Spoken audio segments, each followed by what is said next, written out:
You have just woken up as an eagle in a rocky nest high on a mountain ledge.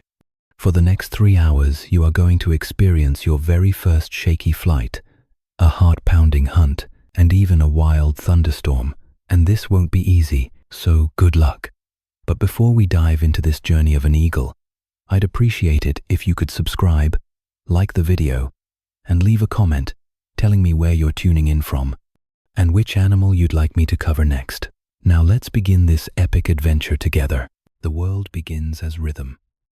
A steady thrum, thrum, thrum that has always been, will always be, the only sound in this curved universe of calcium and warmth.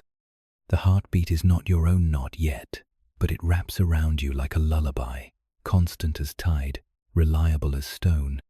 In this perfect darkness, you float in fluid suspension, curled tight as a nautilus shell, every cell humming with the patient alchemy of becoming.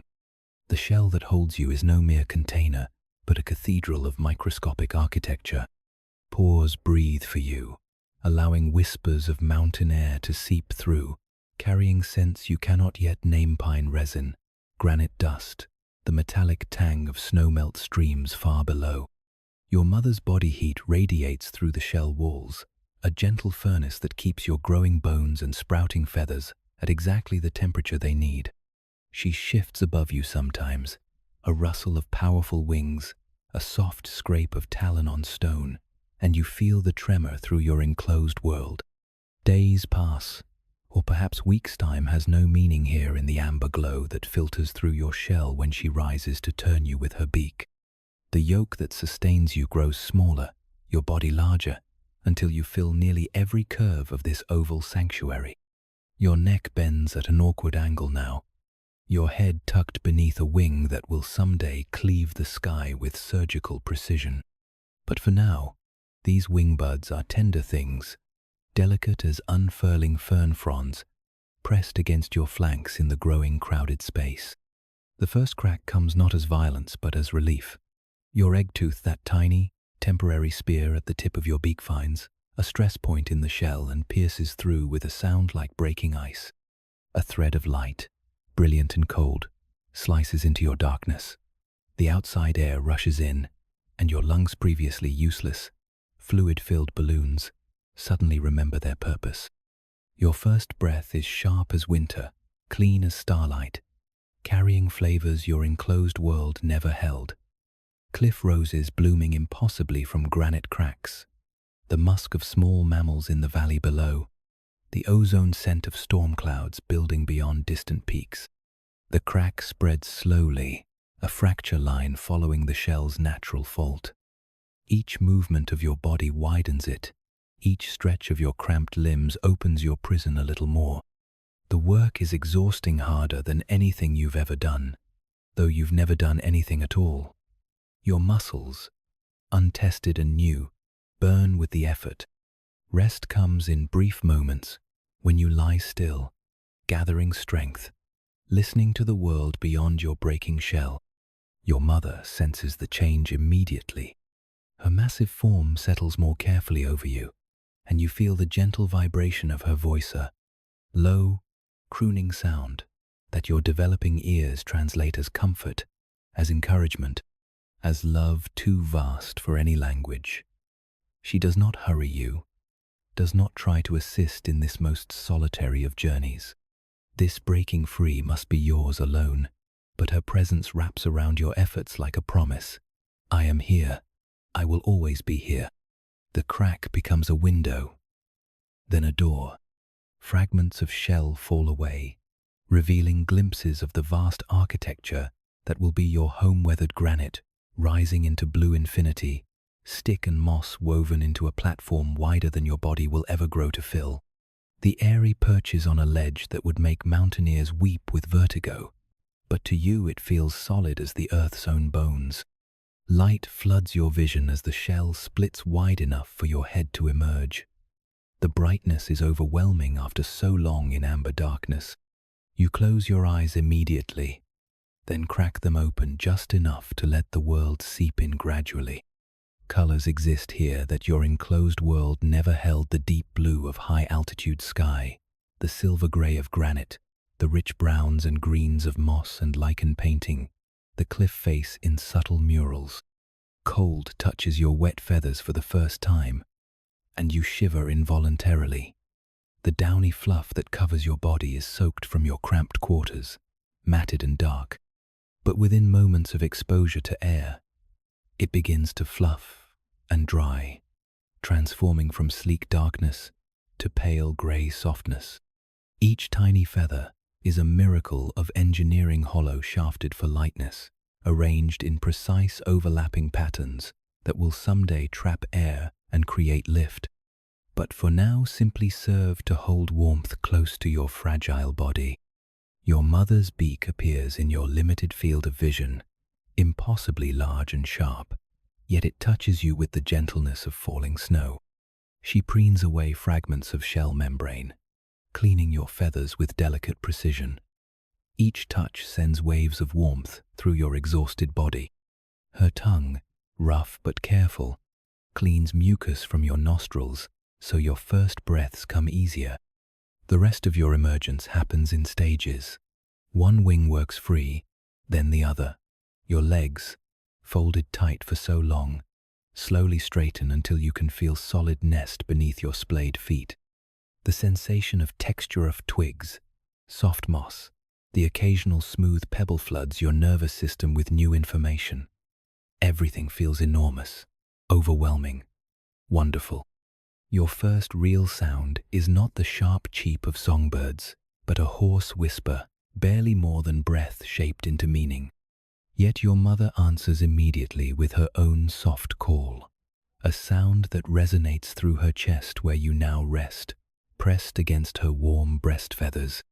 The conversation means nothing in any human language, but its import is clear. You are here, you are safe, you are mine. The broken shell lies scattered around you now, curved fragments that once held your entire existence. Some pieces are translucent in the mountain light, revealing the intricate blood vessel patterns that once fed your growth. Others are opaque, chalky white with a faint pearl sheen. Your mother will eventually eat these calcium-rich fragments, waste nothing of the miracle that brought you into being. Your eyes, still adjusting to this bright new reality, begin to focus on details. The massive golden orb of your mother's eye, pupil dark as midnight, studying you with an intelligence vast and ancient. The wickedly curved tip of her beak, designed for tearing but now used only for the most tender ministrations. The landscape beyond the nest cliff faces marching into blue distance, valleys lost in morning mist, the whole earth spread below like a living map you will someday read fluently. Exhaustion finally claims you. The work of breaking free has drained reserves you didn't know you possessed. Your head grows heavy, your vision blurs, and you settle deeper into the warm sanctuary of your mother's breast feathers. She adjusts her position slightly, creating a perfect hollow where you fit as if shaped for this exact purpose. Her heartbeat, no longer muffled by shell and fluid, drums against your tiny form different from the rhythm you knew before, but just as comforting, just as eternal. Sleep comes like a gentle tide, carrying you away from the overwhelming newness of existence into dreams that feel like floating, like flying, like soaring on wings you do not yet possess. Tomorrow will bring hunger, will bring the complex lessons of survival in this vertical world. But for now, in these first precious hours of life outside the shell, there is only warmth, only safety, only the profound peace of being exactly where you belong. The cliff wind whispers past the eyrie, carrying scents and stories from the vast world below. But they are for another day. For now, this small circle of nest, this gentle guardian presence, this steady heartbeat beneath your cheek, this is universe enough. Downy nestling days. Your first awareness each morning comes wrapped in wings. Vast primaries spread above you like a feathered cathedral ceiling, blocking the harsh mountain light, creating a warm, amber twilight where your small world can unfold gently. Your mother's breast feathers form the floor of this sanctuary, each plume soft as cloud down, warm as summer stone.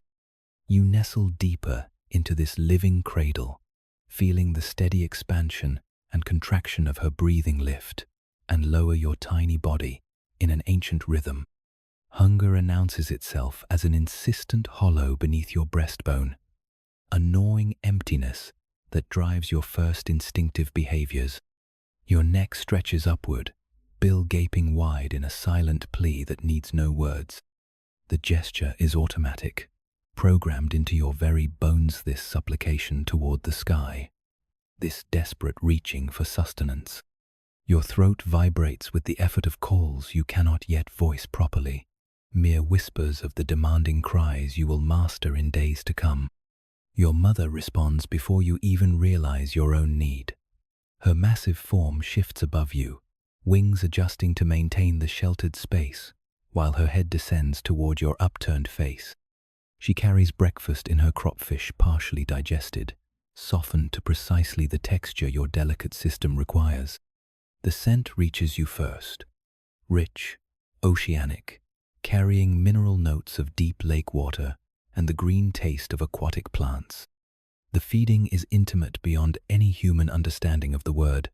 Her beak, that fearsome hook-tipped weapon that can snap bone and tear hide, becomes an instrument of impossible tenderness. She opens it slightly, revealing the soft pink interior of her mouth, and regurgitates small portions of processed fish directly onto your tongue. The food is warm, pre-warmed by her own body heat, seasoned with enzymes that will help your developing digestive system break it down efficiently. You swallow reflexively, your throat working in quick gulps that draw the nourishment deep into your growing body. Each mouthful brings not just sustenance, but security, proof that this vast guardian presence will provide everything you need. Between offerings, she pauses, watching you with those enormous golden eyes that miss nothing, not the way you tilt slightly to the right when swallowing, not the small contented chirp that escapes when your crop fills, not the gradual relaxation of your body as hunger transforms into satisfaction. The nest around you tells stories in texture and scent. Ancient sticks, weathered silver by countless storms, form the foundation platform. Some are thick as your entire body, carried here by your parents' incredible strength over seasons of building and rebuilding. Others are delicate twigs, woven through larger branches to create the tight matrix that keeps eggs and nestlings from falling through gaps. Moss grows in the crevices, emerald cushions that soften hard edges and provide drainage when mountain rains sweep the cliff face. Your siblings' presence shapes these early days in ways you're only beginning to understand. There are two others in your shared world, one slightly larger, having emerged from her shell a day before you, the other smaller and perpetually struggling to claim his fair share of parental attention. The hierarchy establishes itself not through violence, but through subtle assertions of presence and need. The largest chick naturally positions herself closest to mother's head during feeding time, her longer neck giving her advantage in reaching the source of food. You learn to navigate this complex social structure through a combination of instinct and observation. When the morning feeding frenzy begins, you must be bold enough to stretch your neck high, to gape wide, to make yourself impossible to ignore, yet careful not to push so aggressively that you tumble from the prime feeding positions near mother's chest. The smallest chick often gets nudged to the edges, forced to wait for second helpings after you and your sister have had your fill. But fairness comes in other ways. Your parents, with their ancient wisdom, rotate feeding priorities. Sometimes the largest chick gets first attention. Sometimes you do. Sometimes the smallest receives the choicest morsels. They seem to sense which of you needs more protein for rapid growth, which requires extra calcium for developing bones, which has expended more energy in the constant small struggles of nest life. Their decisions appear arbitrary, but follow patterns too complex for your developing mind to grasp consciously. Between feedings, your world becomes one of exploration within the tiny boundaries available to you. Your legs, initially weak and unsteady, grow stronger each day. At first, you can barely lift your own weight, must rely on wings and chest to propel yourself across the nest platform. But gradually, your feet learn to grip the textured bark of nest sticks. Your legs develop the power to push your body upright for longer periods. The surfaces beneath your feet teach lessons about the larger world beyond the nest rim. Smooth sticks speak of wind and weather, of seasons of exposure that have worn away rough bark and sharp edges. Rough bark tells different stories of newer additions to the nest structure, of the ongoing work your parents do to maintain this aerial home. Moss compresses under your weight with a satisfying give, while bare stone, visible between nest materials, offers cold hardness that makes you appreciate the softer spots even more. Your feathers develop in fascinating stages that you observe on your siblings, as much as feel on your own body. The initial down that kept you warm in your first days begins to darken and lengthen. Pin feathers emerge like tiny spears through your skin, wrapped in waxy sheaths that gradually break away to reveal the flight feathers you will need to leave this eyrie. You spend increasing amounts of time preening, using your bill to carefully remove the sheaths and smooth the emerging feathers into their proper positions. Your siblings become both competition and comfort during these growing days. At night, you huddle together when your parents are away hunting, sharing body heat and creating your own small safe space within the larger nest. During the day, you might squabble over the best feeding positions or the softest sleeping spots, but these conflicts are brief and rarely escalate beyond gentle pushing and soft protesting sounds. Your sister, being largest, often takes on a protective role despite her own youth. When sudden sounds startle all three of you, the crack of settling wood in the nest, the distant cry of another raptor, the rumble of thunder from storms building over far peaks, she positions herself between you and the smallest chick, her developing wings spread in a miniature version of your mother's sheltering posture. The gesture is instinctive, unreasoned, but it speaks to behaviors that run deeper than thought. Sleep comes frequently in these growing days, your body channeling enormous energy into development. Between feedings, you often drowse in the warm shelter of your mother's presence, dreaming vague dreams of movement and flight. Sometimes, you wake to find yourself alone with your siblings, your parents away on hunting expeditions that can last hours. During these times, the three of you huddle close, sharing warmth and waiting with the patience that seems bred into your very bones. The mountain weather teaches its first lessons during these nest-bound days.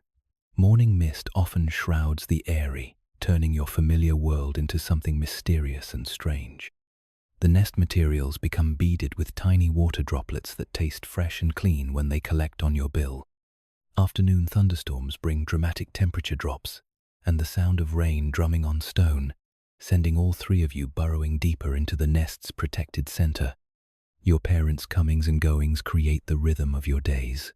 The sudden shadow that passes over the nest as one returns from hunting, the soft thump of powerful talons gripping the nest edge, the rustle of massive wings folding against powerful bodies.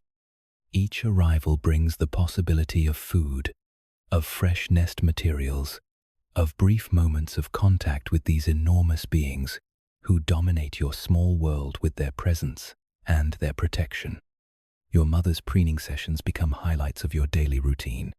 Her massive beak, so careful around your delicate body, removes bits of shell membrane still clinging to new feathers, adjusts your position when you've worked yourself into an awkward sleeping posture, gently cleans the soft skin around your eyes and bill.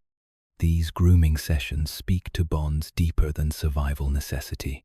They are communications of care, of belonging, of the fierce protective love that drives all her behaviors. The nest begins to feel smaller as your body grows and your awareness expands.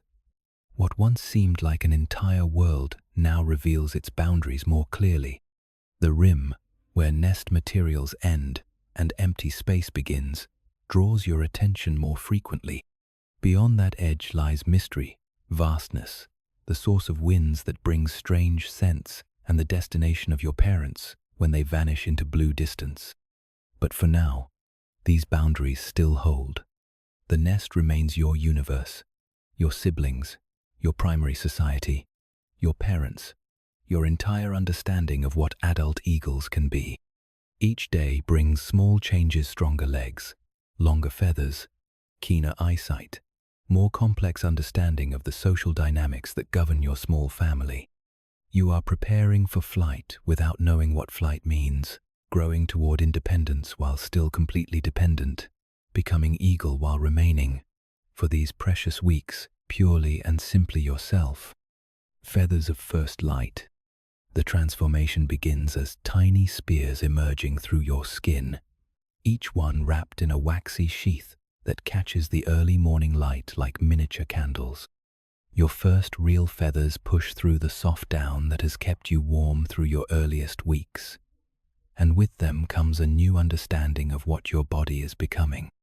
You can feel each pin feather as it develops, a slight pressure beneath your skin, followed by the odd sensation of something growing outward, beyond the boundaries you've always known. Your wing buds, once mere suggestions beneath your downy covering, begin to take on the unmistakable shape of flight instruments. The primary feathers emerge first, long and straight, their tips still wrapped in protective sheaths that you learn to remove by carefully working them with your bill.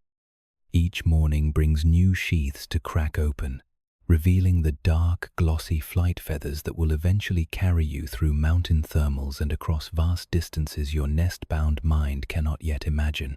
The preening becomes an obsession, a necessary ritual that consumes hours of your day. Your bill, growing stronger and more precise each week, works methodically along each emerging feather. The waxy sheaths crack under gentle pressure, falling away like flower petals to reveal the intricate architecture beneath. Each feather is a marvel of engineering, the central shaft strong yet flexible, the barbs branching at precise angles, the barbules equipped with tiny hooks that zip the flight surface together into an unbroken airfoil. Your siblings undergo the same transformation, and the nest becomes a workshop of mutual grooming and discovery. Your sister, still the largest of the three, develops her flight feathers most rapidly. You watch with fascination as she stretches her wings for the first time, the newly emerged primaries catching air in ways that make her wobble with surprise. The sensation is clearly intoxicating. She repeats the motion again and again, each time holding the stretch a little longer, feeling the wind's pressure against feathers designed specifically for this purpose. Balance becomes your first major challenge as your body changes shape and weight distribution. The compact, ground-hugging form of your earliest weeks gives way to something taller, more angular, equipped with appendages that seem to have their own ideas about where they want to go. Your legs grow longer and stronger, but coordination lags behind strength. Simple movements that once felt automatic now require conscious thought and effort. Your first attempts at standing fully upright end in comedic tumbles that would be alarming if they weren't so obviously part of the learning process. Your feet, equipped now with talons sharp enough to grip the bark of nest sticks, sometimes get tangled in the complex weave of your home's construction. Your wings, extending further each day, catch on protruding twigs or your siblings' bodies as you try to navigate the increasingly crowded nest space. The area itself reveals new complexities as your improved vision brings details into sharper focus. You begin to notice the incredible craftsmanship of your parents' architecture, how larger sticks form the structural foundation, providing strength to support tons of weight, while smaller twigs create intricate basket work that prevents eggs and nestlings from falling through gaps. Fresh green branches, still bearing leaves when your parents carry them home, speak of ongoing maintenance, of the constant work required to keep this aerial home secure and comfortable. Your exploration of the nest's geography becomes more systematic as your mobility improves. The center, where you've spent most of your early weeks, offers the softest materials and the most protection from wind and weather. but the edges hold their own fascinations views through gaps in the stick construction that offer glimpses of the cliff face beyond, air currents that carry scents from the vast world below, the solid security of the granite ledge that forms your home's foundation. The morning routines take on new significance as your developing body requires different types of preparation for each day. Your parents' grooming sessions become more complex, focusing now on the emerging flight feathers that must be kept in perfect condition. Their bills work with incredible precision, removing sheaths, aligning barbs, distributing waterproofing oils from special glands near their tails. You learn to present different parts of your body for grooming, turning and positioning yourself to give them access to hard-to-reach areas. Your own preening skills develop rapidly out of necessity. Feathers left unattended quickly become damaged or misaligned, compromising both insulation and eventual flight capability.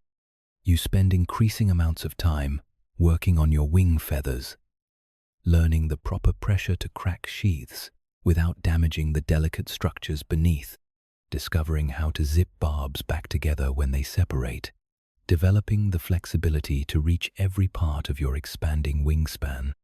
Wing exercises become irresistible as your flight feathers reach functional length. At first, these are simple stretching motions, reaching one wing fully away from your body, feeling the satisfying extension of joints and muscles designed for this movement. But gradually, the exercises become more complex and purposeful. You begin to coordinate both wings simultaneously, creating symmetrical movements that make your entire body feel different, lighter, as if some fundamental aspect of gravity has shifted. The wind becomes your first flight instructor, though you don't yet realize it. Mountain thermals sweep across the eyrie throughout the day, and your developing flight feathers automatically adjust to catch and redirect these air currents. At first, the sensation is startling. Your wings want to lift you even when your feet are firmly planted on the nest platform.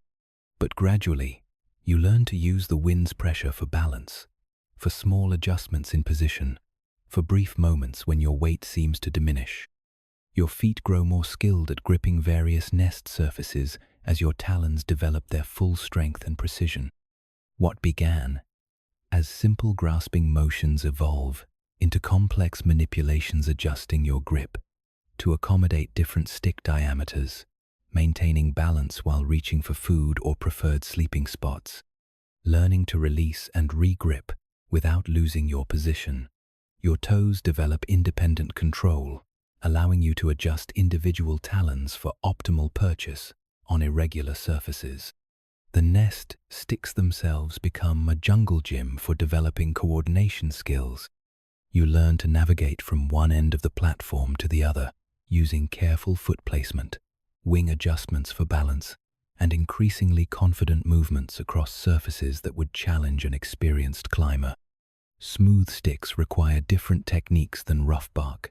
Thick branches demand different approaches than delicate twigs, and gaps between materials teach lessons about precision and commitment. Your smallest sibling, still struggling to keep pace with your development and your sister's, becomes both inspiration and responsibility.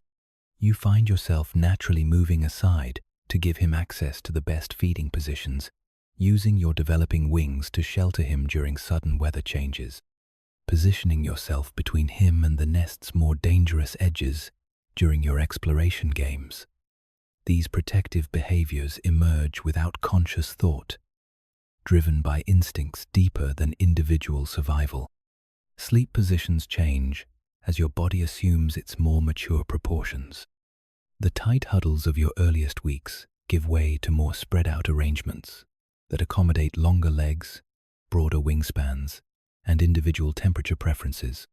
You still seek warmth and security through contact with your siblings, but now you also claim your own space, arrange your feathers for optimal comfort, and position yourself to take advantage of favorable microclimates within the nest.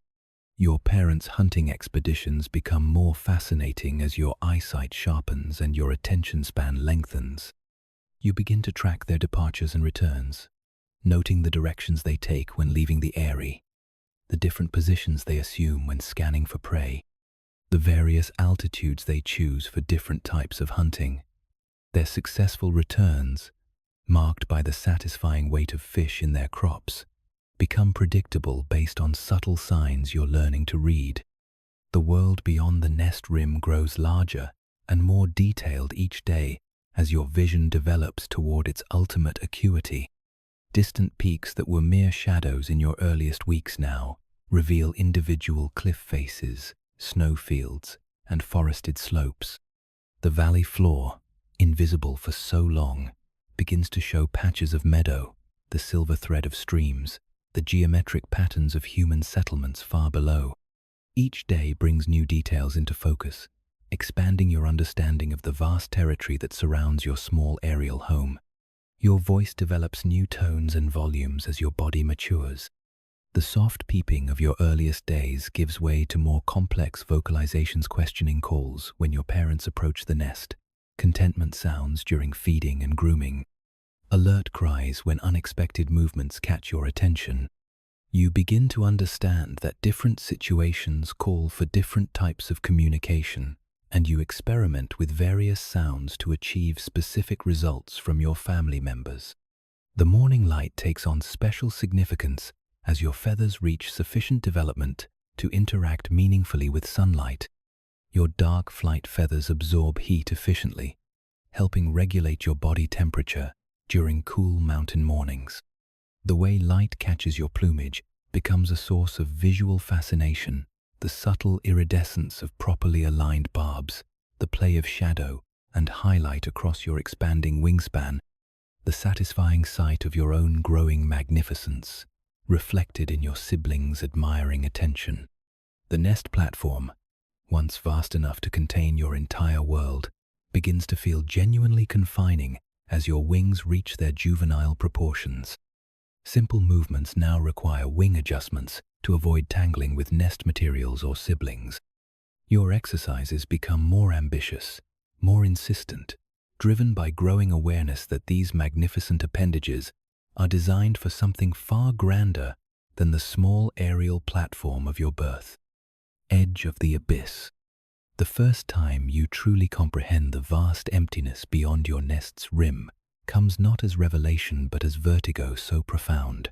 Your young mind reels backward from the knowledge. You have ventured closer to the edge than ever before, drawn by your developing courage and insatiable curiosity about the source of the winds that constantly whisper across your home.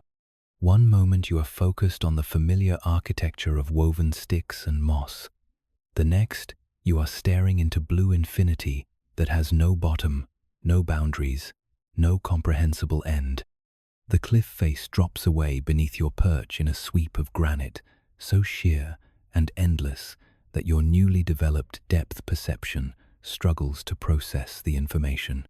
Far below, impossibly, dizzyingly far, the mountainside eventually gentles into forested slopes that look like green carpet from this height. Streams catch sunlight like scattered silver coins, their actual size and power reduced to mere decorative elements in a landscape that stretches beyond every horizon. The world, you realize with a shock that makes your pin feathers stand on end, is enormous beyond any previous understanding. Your mother, returning from a hunting expedition with breakfast weighing down her crop, chooses this moment to demonstrate the casual mastery that will someday be yours. She approaches the eyrie not by climbing or walking, but by materializing out of the empty sky itself. One moment the air beyond the nest is vacant blue. The next she fills it completely, 8 feet of wingspan catching thermals with microscopic adjustments, primary feathers automatically flexing to maintain perfect control. Her massive body suspended in space, with an ease that makes flight look as natural as breathing. She does not simply land on the nest platform, but rather transitions from flight to perch, in a single fluid motion that speaks of decades of practice. Her approach angle takes her past the nest rim at eye level, giving you an unprecedented view of flight mechanics in action. Her wings, fully extended, reveal the intricate feather adjustments that create lift, control direction, manage speed. Each primary feather operates independently, responding to air pressure changes too subtle for your developing senses to detect. Her tail fans wide, acting as both rudder and brake, while her legs extend forward to absorb the impact of touchdown with powerful grace.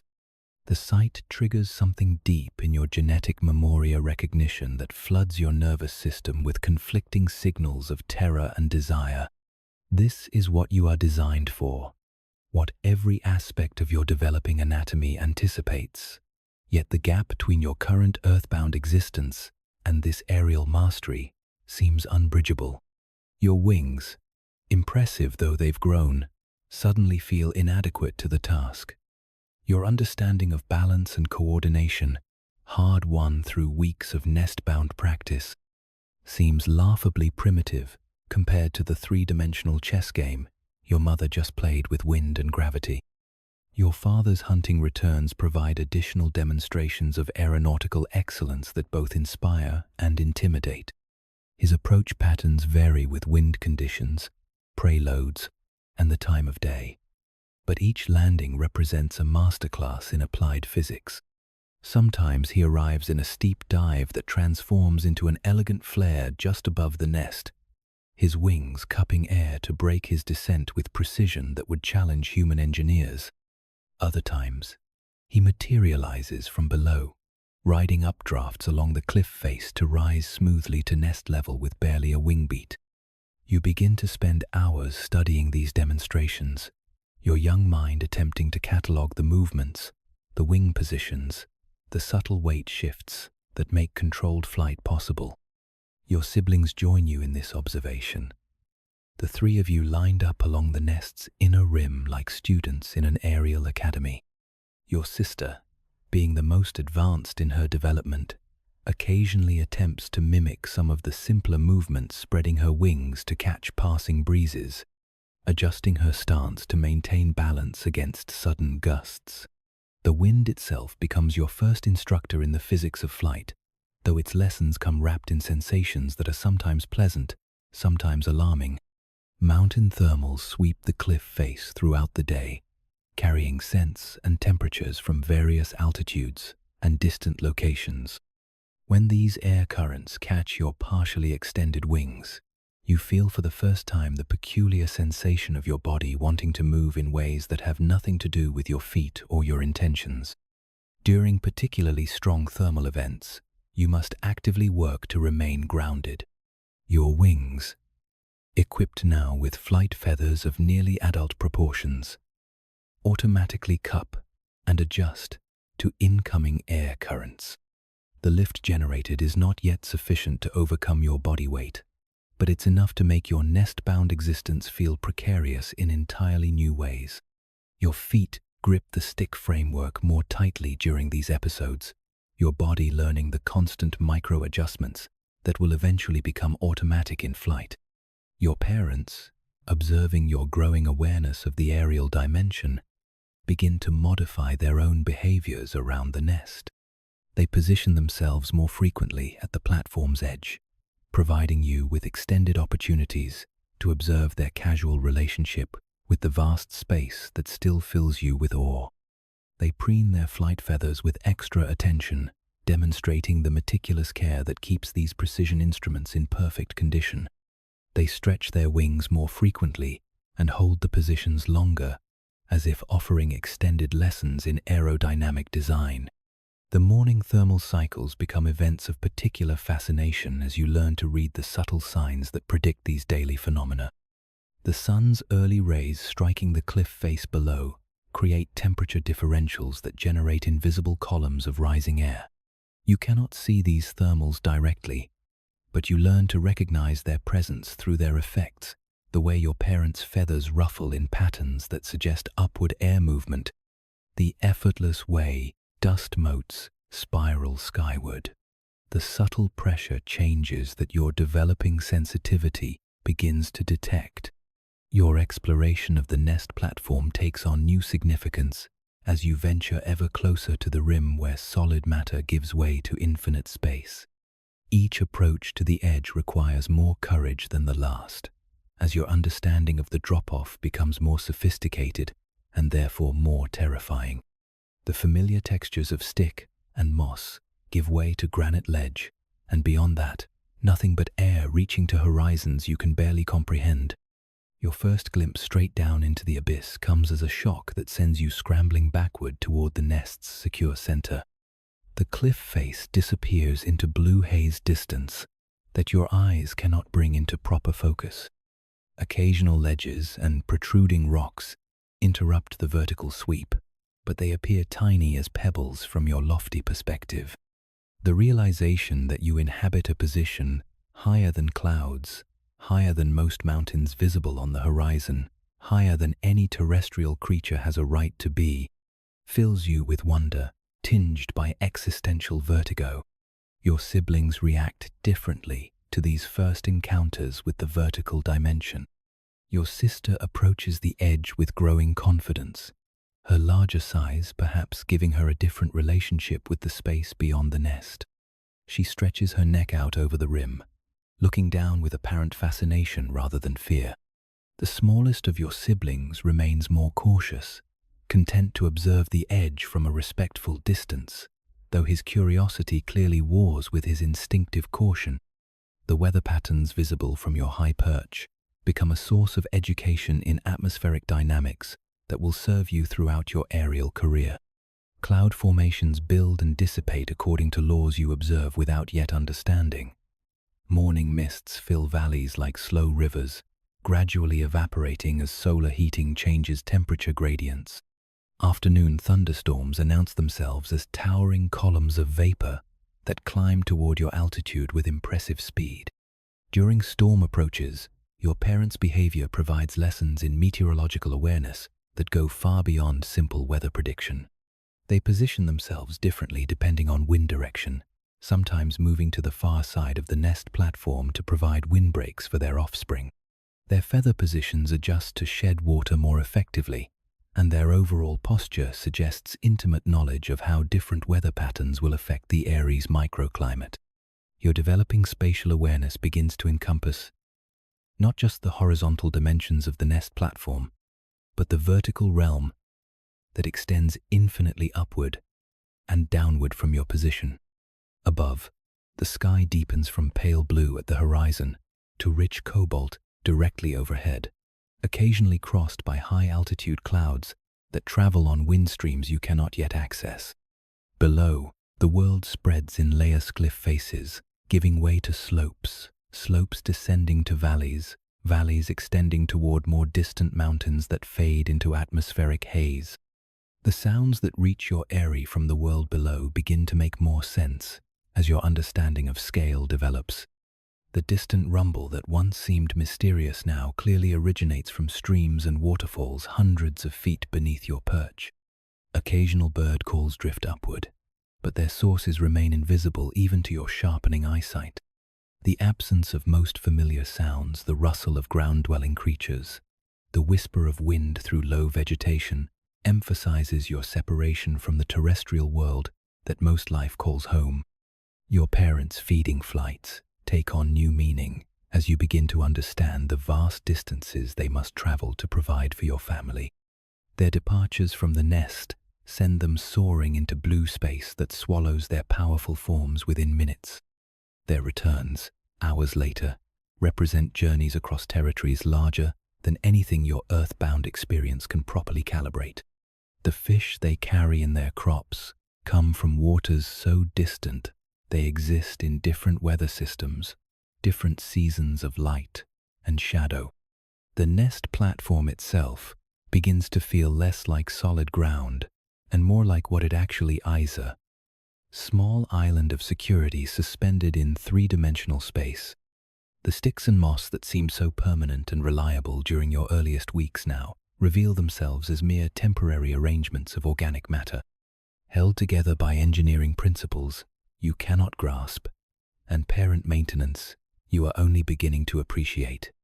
Beyond the carefully woven boundaries of your aerial home lies nothing but space, distance, and the kind of freedom that terrifies as much as it beckons. Leap into sky. The morning arrives with unusual restlessness rippling through your body like fever. Though you feel stronger, and more coordinated than ever before.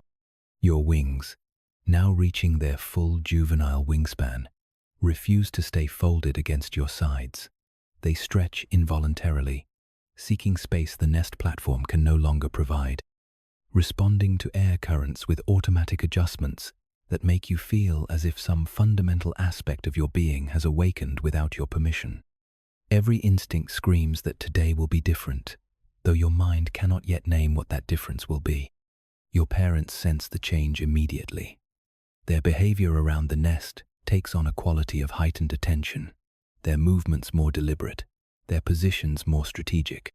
Your mother perches near the platform's edge more frequently than usual, her magnificent form silhouetted against the morning sky, in poses that seem designed to demonstrate the casual relationship she maintains with the vast space beyond the rim.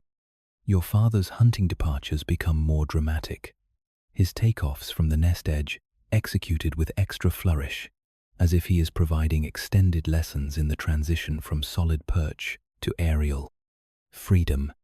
Your sister, who has been the most advanced in her development, makes the first attempt just after dawn. She positions herself at the nest's windward edge, her wings partially extended to catch the morning thermals that sweep up the cliff face. For long minutes she stands motionless, every feather responding to the invisible currents of rising air. Then, without warning or apparent conscious decision, she simply steps forward into empty space. What follows unfolds in slow motion that sears itself into your memory. Her wings snap to full extension immediately, the broad primaries automatically cupping to catch the air rushing beneath them. For a heart-stopping moment she drops, her body adjusting to the alien sensation of complete weightlessness before the miracle of lift takes hold. Her wings begin to be awkward, unrhythmic flapping that lacks the fluid grace of adult flight, but generates enough power to arrest her descent and transform it into forward motion. She does not soar with elegant confidence across the valley as your parents do. Instead, her maiden flight resembles controlled falling with attitude, a series of increasingly confident wing beats that carry her in a wobbly diagonal toward a lower ledge perhaps 50 feet from the nest. Her landing, when it comes, is more crash than touchdown wings, spread wide for maximum drag, feet extended forward to absorb impact, the whole sequence ending with her sprawled rather undignifiedly across a granite shelf. But she is flying, actually flying, and her harsh cry of triumph echoes off the cliff faces with infectious joy. Your turn comes not from courage, but from inevitability. Standing at the nest rim where your sister launched herself, you feel the wind's insistent pressure against your extended wings. Feel the way your body wants to respond to forces that have nothing to do with solid ground. Your parents have positioned themselves strategically, your mother, on a nearby outcrop where she can observe and potentially assist, your father circling at a respectful distance, ready to intervene if necessary. The moment of commitment arrives without fanfare or conscious decision. One instant you are earthbound, feet gripping familiar nest materials.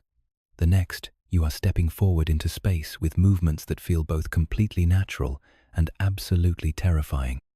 The sensation of falling lasts only seconds before your wings remember their purpose, spreading wide to catch the mountain air that suddenly becomes your life support system. The first wing beat sends shock waves through your entire body as muscles designed specifically for this purpose engage for the first time under operational conditions. The sensation is overwhelming power flowing from your breast to your wingtips, air rushing past your face at speeds you have never experienced, the ground dropping away beneath you with alarming rapidity. Your second wing beat comes automatically, then a third, each stroke generating lift that keeps you airborne despite your amazement at finding yourself in this impossible situation. Your flight path bears little resemblance to the elegant soaring you have observed in your parents. Instead, you beat your wings frantically, maintaining altitude through sheer effort rather than skill, your course wavering as you learn to coordinate thousands of individual feather adjustments with the gross motor movements of your wings. The wind becomes a living thing that pushes and pulls at your body from unexpected directions, requiring constant compensation to maintain any semblance of controlled flight. Distance becomes irrelevant, as you focus entirely on the immediate demands of staying airborne. Each wing beat represents a small victory over gravity. Each second aloft proves that the impossible has become routine. Your destination, a ledge similar to the one your sister achieved, approaches with alarming speed despite your sensation of laborious progress. The granite shelf grows larger in your vision until it dominates your entire field of view, demanding a landing you have never practiced and have no idea how to execute. Your approach resembles a barely controlled collision with the mountain. You extend your feet forward as you have seen your parents do countless times. Spread your tail wide to increase drag. Cup your wings to maximum braking configuration. The impact, when it comes, jars every bone in your body as your talons scramble for purchase on the rocky surface. You tumble forward, wings flailing for balance, before finally coming to rest in an undignified heap against the cliff face. But you are down safely, and more importantly, you have flown. The knowledge transforms your understanding of what you are, what you can become. Your body, which has felt earthbound and clumsy for so many weeks, reveals itself as a precision instrument for three-dimensional navigation. The air, which has always been merely the invisible medium through which your parents disappeared and reappeared, becomes navigable space, a highway system that extends in every direction from every point. Your smallest sibling's attempt comes last, driven perhaps by observing your successes and realizing that remaining in the nest is no longer an option. His flight is the most tentative of the three, his smaller size and lighter weight actually providing some advantages in the light morning winds. He achieves a longer glide than either you or your sister managed, his natural caution translating into better control during his maiden voyage. His landing, while still far from graceful, avoids the dramatic crashes that marked your first attempts. The ledges where you now find yourselves perched represent a new chapter in your development. You are no longer nest-bound youngsters waiting for food delivery, but mobile beings capable of limited, independent movement. The return to your home platform requires another flight, this one upward, against gravity, demanding more power and better technique than your outbound journeys. Your parents circle nearby, offering encouragement through their calls and proximity, but the work of getting home must be yours alone. Your second flight of the day proves easier than the first, though still far from the effortless soaring you ultimately aspire to achieve. Your wings feel more familiar now, the sensation of air flowing over feathers more natural, the coordination between wing movements and body position slightly less mysterious. You manage to gain altitude gradually, spiraling upward in wide circles that eventually bring you level with the nest platform. Your landing at home base improves dramatically over your first attempt. Approaching the familiar stick and moss construction from below, you have a better understanding of the speed and angle required for a controlled touchdown. Your feet find their familiar grip on the nest materials with only minor adjustment required, your wings folding against your sides with movements that feel almost routine. The afternoon brings additional flight attempts as the addiction of aerial movement takes hold. Each launch from the nest rim feels slightly less terrifying, each wing beat more coordinated, each landing marginally more controlled. Your flight envelope expands gradually longer distances, higher altitudes, more complex maneuvers, as your confidence builds and your skills develop through repetition. Your parents' behavior shifts to accommodate your new mobility. Their hunting demonstrations become more elaborate, clearly designed to provide advanced instruction in aerial techniques you can now begin to appreciate from personal experience.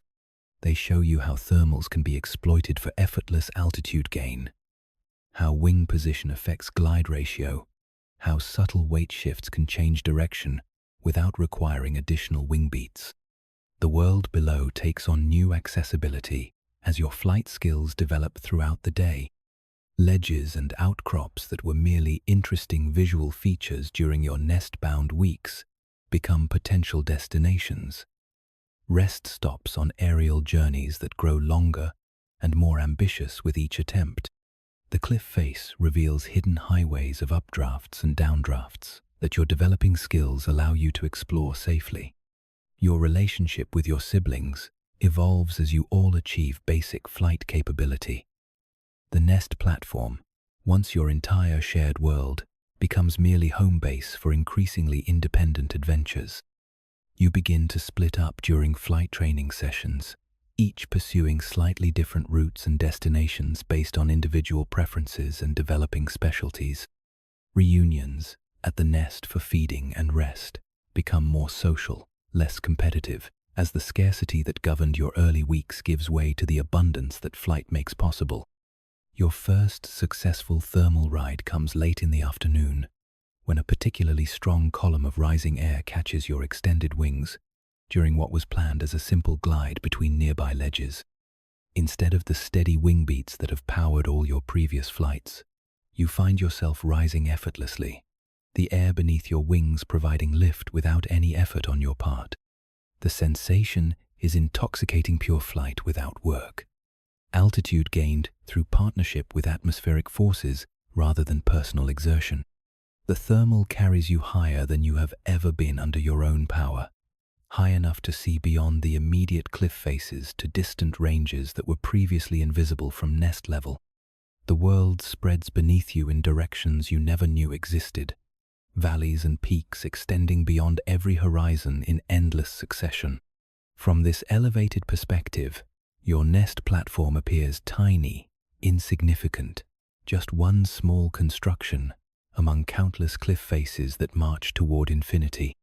Your descent from this lofty perch requires new skills as you learn to manage altitude loss in a controlled manner, rather than simply falling toward your destination. Your wings become variable geometry surfaces, adjusting their angle and configuration to provide exactly the amount of lift needed for whatever descent rate conditions demand. The landing that concludes this most ambitious flight feels routine despite representing achievements that would have been inconceivable just hours earlier. Evening finds you exhausted, but profoundly changed by the day's experiences. Your body aches from unaccustomed exertion, your flight muscles burning with the fatigue that accompanies rapid skill development. But more fundamentally, your understanding of what you are has shifted permanently.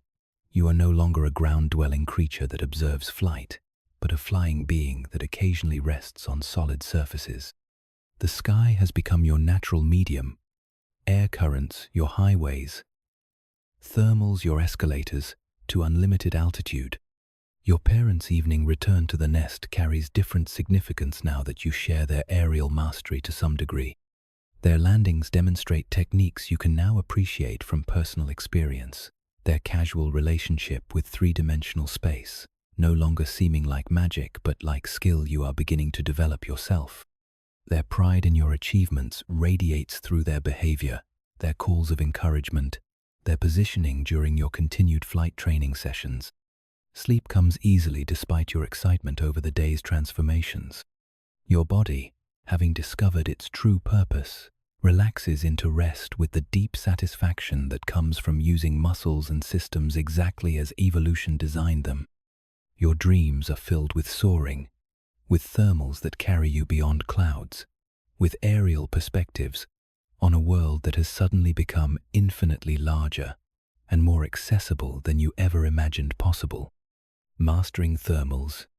The morning sun strikes the cliff face below your perch with precise geometry, transforming granite into a massive solar collector that begins the daily cycle of atmospheric magic. You have been flying for 2 weeks now, your maiden voyage already a memory softened by dozens of subsequent flights. But today your father circles back to the nest with unusual insistence in his calls. His flight pattern suggests intention beyond routine hunting or territory, patrol broad spirals that climb steadily upward, demonstrations of technique performed slowly enough for observation and learning. Your mother joins him in the air above the eyrie, her powerful wings barely moving as she maintains altitude through subtle adjustments of feather angle and body position.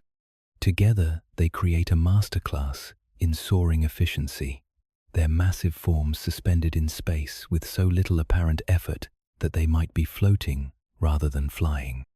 Their calls reach down to where you and your siblings perch on the nest rim, no longer the harsh cries of command you remember from your earliest weeks, but conversational tones that seem to say, "Watch carefully. This is what you must learn." Your first attempts to join them in the air above the nest reveal the vast gap between basic flight capability and true aerial mastery. While you can now maintain altitude through determined wing beats and execute reasonably controlled landings, the effortless soaring your parents demonstrate requires skills you have not yet developed. Your wings work constantly to keep you airborne, muscles burning with exertion, while theirs barely move at all. They ride invisible elevators of rising air, while you labor up each foot of altitude through personal effort. The thermal column that supports their demonstration is initially invisible to your inexperienced senses. You circle the same general area where they soar with such ease, but find only normal air that provides lift proportional to your wing beat frequency. The secret they possess the ability to locate and exploit these atmospheric phenomena remains as mysterious as any other adult skill that seems impossible until suddenly it becomes obvious.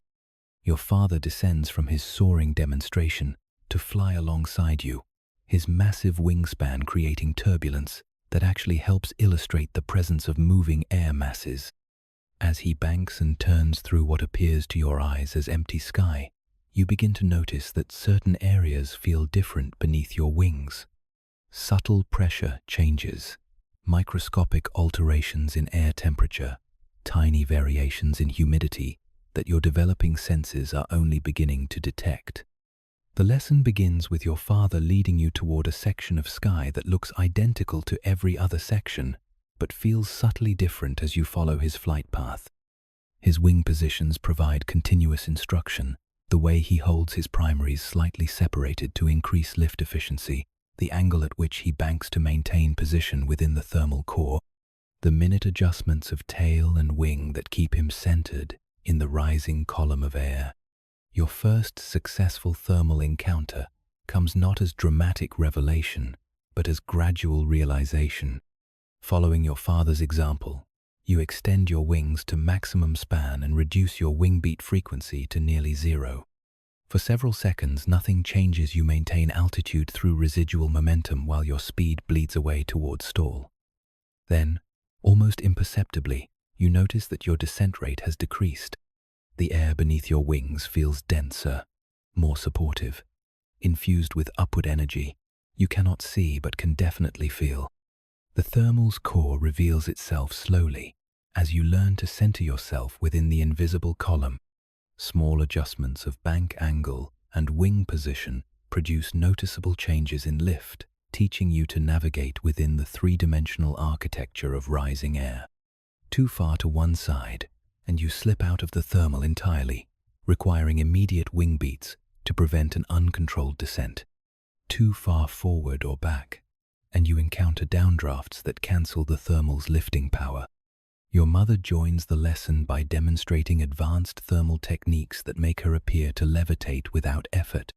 She positions herself at what you gradually realize is the thermal's strongest core, her body motionless except for minute feather adjustments that keep her perfectly centered in the rising air. Her spiral pattern widens and tightens based on the thermal's characteristics, teaching you that these invisible towers of lift have shape, structure, boundaries that skilled flyers learn to read and exploit. The altitude gained through thermal soaring transforms your understanding of the landscape below. Heights that required exhausting wing-beat climbs now come as gifts from the warming earth, thermals lifting you hundreds of feet with no more effort than holding your wings steady and making small corrections to stay centered in the rising air. From these elevated perspectives, patterns in the terrain below begin to make sense in terms of thermal generation and atmospheric behavior. Ridge lines running perpendicular to prevailing winds create predictable lift bands that your parents show you how to exploit for long-distance soaring. Valley floors, heated by morning sun, send up thermal columns that rise like invisible chimneys to altitudes where the air grows thin and cold. Dark rock faces and clearings in the forest below act as thermal generators, their sun-warmed surfaces creating the temperature differentials that drive the atmospheric engine of soaring flight. Your siblings develop thermal skills at different rates, each finding personal approaches to this fundamental aerial ability.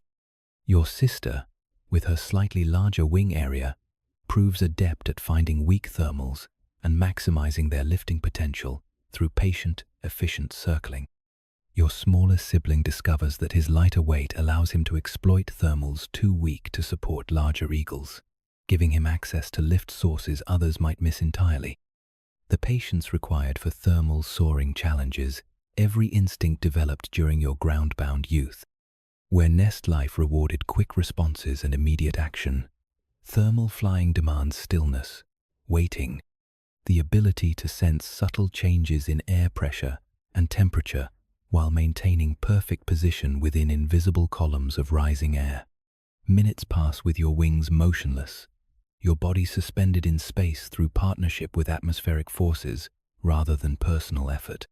Your first cross-country thermal flight begins accidentally when a particularly strong thermal carries you far higher than you intended to climb. From an altitude where your home cliff becomes just one feature among many, the world spreads out in directions you have never explored. Other mountain ranges become visible beyond the familiar territory of your youth, their peaks and valleys holding promises of different thermal patterns, alternative soaring opportunities, territories that skilled flyers might explore with no more effort than reading the invisible map of rising air. The descent from maximum altitude provides lessons in energy management that transform your understanding of efficient flight. Rather than diving steeply toward a distant destination, your parents demonstrate how altitude can be converted into distance through carefully managed glides that minimize altitude loss, while maximizing forward progress. Each thermal encountered during the glide offers opportunities to top off your altitude account, maintaining your elevated perspective while covering vast distances. Thermal streets lines of thermals that form along predictable atmospheric boundaries become highways for long-distance soaring that your parents use for efficient territory coverage and extended hunting expeditions. These invisible roads through the sky follow ridge lines, valley systems, and thermal-generating terrain features, creating navigation routes that experienced eagles can follow for hundreds of miles with minimal energy expenditure. Your developing ability to read thermal indicators on the ground below transforms the landscape into a three-dimensional map of soaring opportunities. Certain cloud formations mark the tops of active thermal columns, their shadows on the ground indicating thermal sources that might already be weakening. Dust devils and visible heat shimmer provide direct evidence of thermal activity, while bird behavior other soaring species circling in tight spirals marks active thermals with aerial signposts. The social aspects of thermal soaring become apparent as you encounter other eagles, exploiting the same atmospheric resources your family uses. Multiple birds sharing a single thermal create complex aerial choreography, each maintaining safe separation while maximizing their personal gain from the shared lift source. These encounters teach lessons in aerial etiquette, cooperation, and the reality that the sky's resources, while abundant, are not unlimited. Weather patterns begin to make sense in terms of thermal production as you learn to read atmospheric conditions that favor soaring flight. High-pressure systems with clear skies and light winds create ideal thermal weather, while overcast conditions and strong surface winds disrupt thermal formation and make soaring difficult or impossible. Your parents time their longest flights to coincide with peak thermal activity, usually during the warmest hours of clear, stable days. The transition from morning's weak, broken thermals to midday's strong, well-developed columns follows predictable patterns that experienced soarers learn to anticipate. Early thermals are often narrow and short-lived, requiring precise positioning and quick reactions to exploit effectively. Afternoon thermals grow broader and more powerful, but also more turbulent, demanding different techniques for safe and efficient utilization. Your wing loading, the relationship between your body weight and wing area, affects your thermal performance in ways that become apparent only through extended practice. Lighter birds can exploit weaker thermals and climb more efficiently in marginal conditions, while heavier eagles require stronger thermals but can penetrate turbulence more effectively once established in solid lift. These physical realities shape individual soaring styles and preferred thermal conditions. The art of leaving one thermal to search for the next requires judgment that comes only through experience and occasional failures. Thermaling to excessive altitude wastes time and energy, while leaving thermals too early results in forced landings or exhausting climbs to regain lost altitude. The optimal balance between thermal exploitation and cross-country progress becomes intuitive only after countless flights that test the boundaries of conservative and aggressive soaring decisions. Your first successful thermal-to-thermal cross-country flight covers territory that would have required days of ground travel, accomplished in less than an hour of efficient soaring. The route takes you over valleys and ridges you have observed only from your natal cliff, revealing new perspectives on familiar landmarks while opening entire new regions to future exploration. The return journey, following a different thermal highway, demonstrates that multiple soaring routes exist between any 2 points for pilots skilled enough to read the atmospheric map. Evening thermal conditions provide their own lessons, as cooling Earth's surfaces reduce thermal strength and reliability. Late-day soaring requires more conservative decision-making, shorter flights between guaranteed landing sites, and greater respect for the atmospheric forces that make effortless flight possible. Your parents use these marginal conditions to teach judgment, safety, and the humility that keeps skilled pilots alive through changing weather conditions. The mastery you develop through weeks of thermal practice transforms not just your flying ability, but your entire relationship with the mountain environment. Weather becomes personal, immediate, relevant to your daily plans in ways that ground-dwelling creatures never experience. Atmospheric pressure changes affect your energy levels and flight performance. Wind patterns determine your route options and soaring strategies. Cloud formations provide advance warning of thermal conditions hours before they affect surface weather. The first hunt. Your hunger this morning carries a different quality than the familiar emptiness that has always summoned parental feeding sessions. This is not the passive waiting for regurgitated fish delivered with gentle precision to your gaping bill, but something more urgent, more personal, and awakening predatory instinct that makes your talons flex involuntarily and your eyes track movement with newly sharpened focus. Your parents have been withholding food for nearly 2 days now, not from cruelty but from ancient wisdom that knows when fledglings must transition from recipients to providers. The meadow spreads below your circling flight like a living carpet, its surface rippling with movements that your developing hunting vision begins to separate into categories. Wind through grass, shadow patterns, and the quick darting motions that indicate prey. Your eyesight, which has been sharpening steadily since fledging, now reveals details at distances that would challenge human comprehension. Individual grass blades stand distinct at altitudes where the ground appeared as uniform green texture just weeks ago. Your father accompanies you on this hunt, but maintains careful distance. His role shifted from provider to instructor.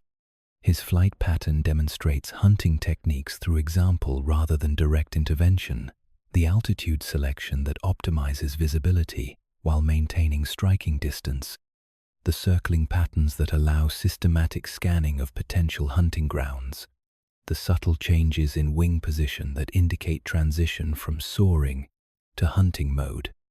A flash of brown movement catches your attention in the northwestern quadrant of the meadow, distinguishable from wind-stirred vegetation by its irregular timing and purposeful direction. Your focus narrows automatically, filtering out all peripheral stimuli as your predatory programming engages for the first time under operational conditions. The creature below a vole, though you lack names for your prey, moves in short bursts between concealing grass clumps.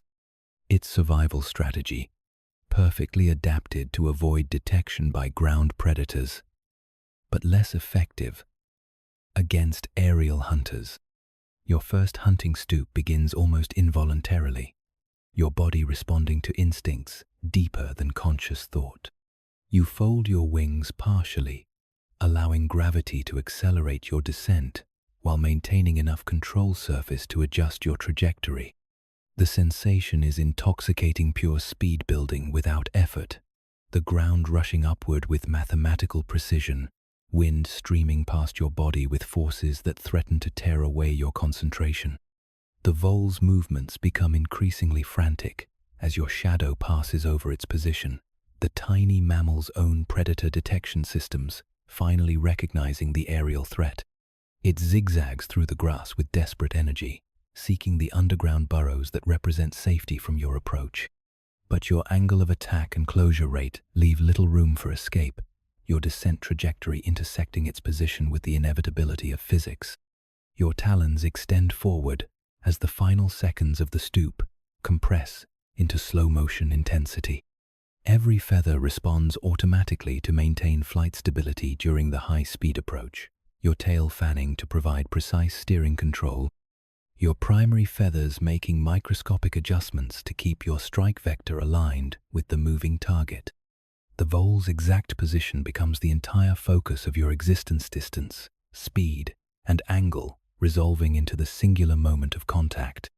The impact sends shock waves through your entire body as your talons close around warm fur and struggling muscle. Your momentum carries both predator and prey forward in a tumbling roll across the meadow grass, but your grip remains secure, your feet automatically adjusting to maintain their hold despite the confusion of the crash landing.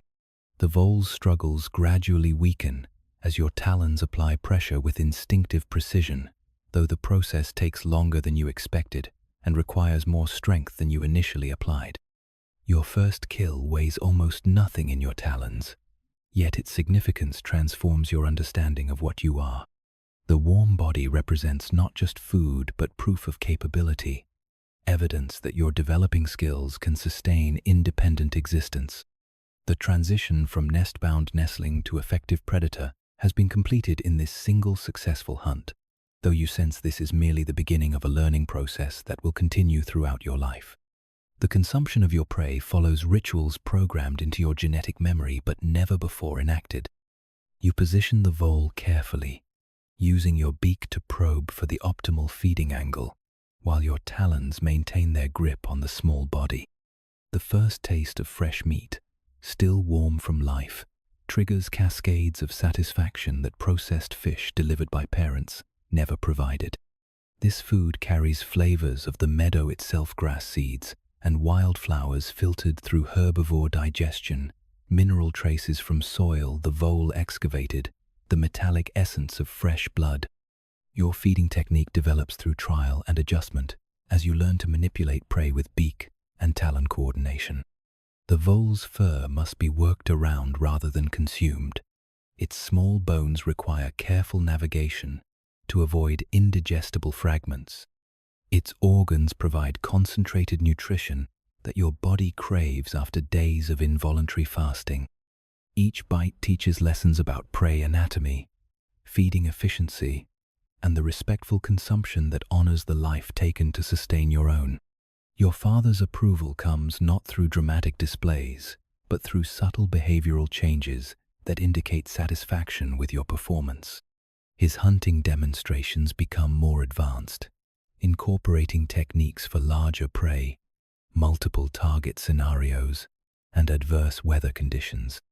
His territorial flights include you more frequently, recognizing your transition from dependent offspring to functional family member, capable of contributing to territorial defense and resource acquisition.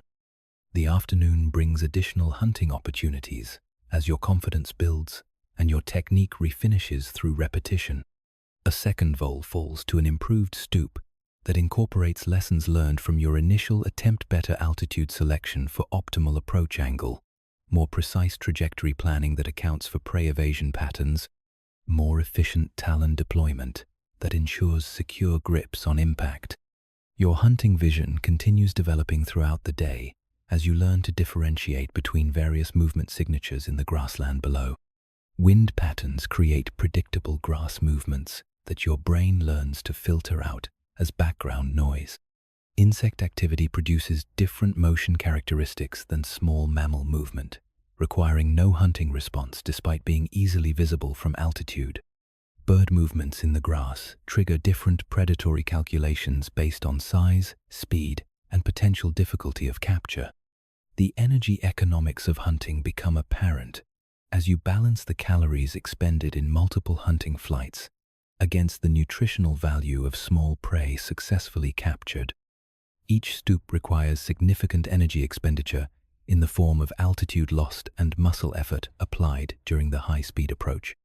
Missed strikes represent total energy loss with no nutritional compensation, making hunting accuracy crucial for long-term survival rather than merely satisfying for immediate pride. Your siblings' hunting progress follows different timelines based on individual development rates and personal approaches to predatory behavior. Your sister's larger size allows her to target slightly bigger prey, but may make the precise control required for small target acquisition more challenging. Your smallest sibling compensates for reduced power with improved accuracy, his lighter weight allowing more precise maneuvering during approach phases. The social dynamics of family hunting expeditions evolve as multiple eagles work the same territory without interfering with each other's opportunities. Spacing becomes crucial, sufficient separation to avoid competition for the same prey items, yet close enough for mutual support if dangerous situations develop.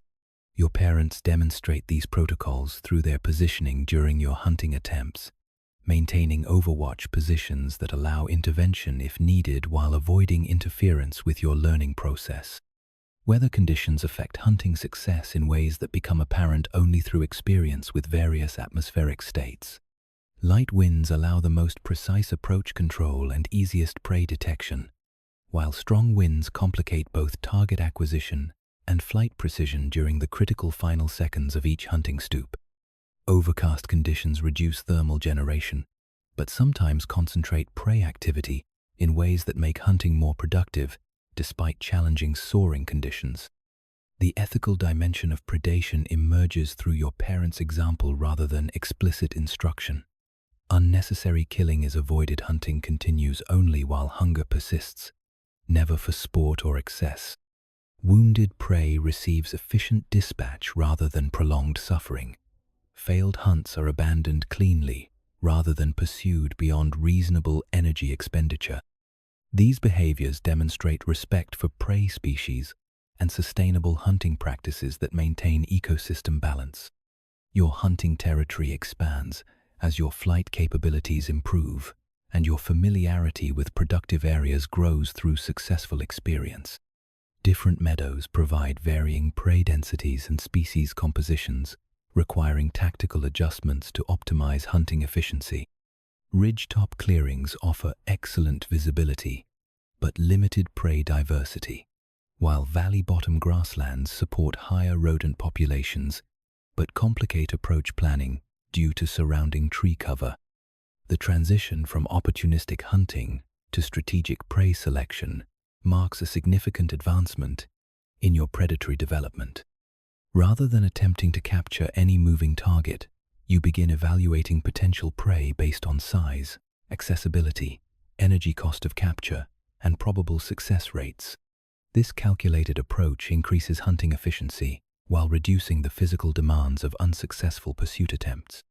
Your first successful hunt of larger prey, a ground squirrel whose size approaches the limits of your current capabilities, requires techniques significantly more complex than vole capture. The approach must be more carefully planned to account for the squirrel's superior speed and alertness. The strike itself demands greater precision and power to secure prey capable of inflicting defensive wounds. The consumption process takes longer and requires more sophisticated manipulation of a meal substantial enough to provide nutrition for entire days.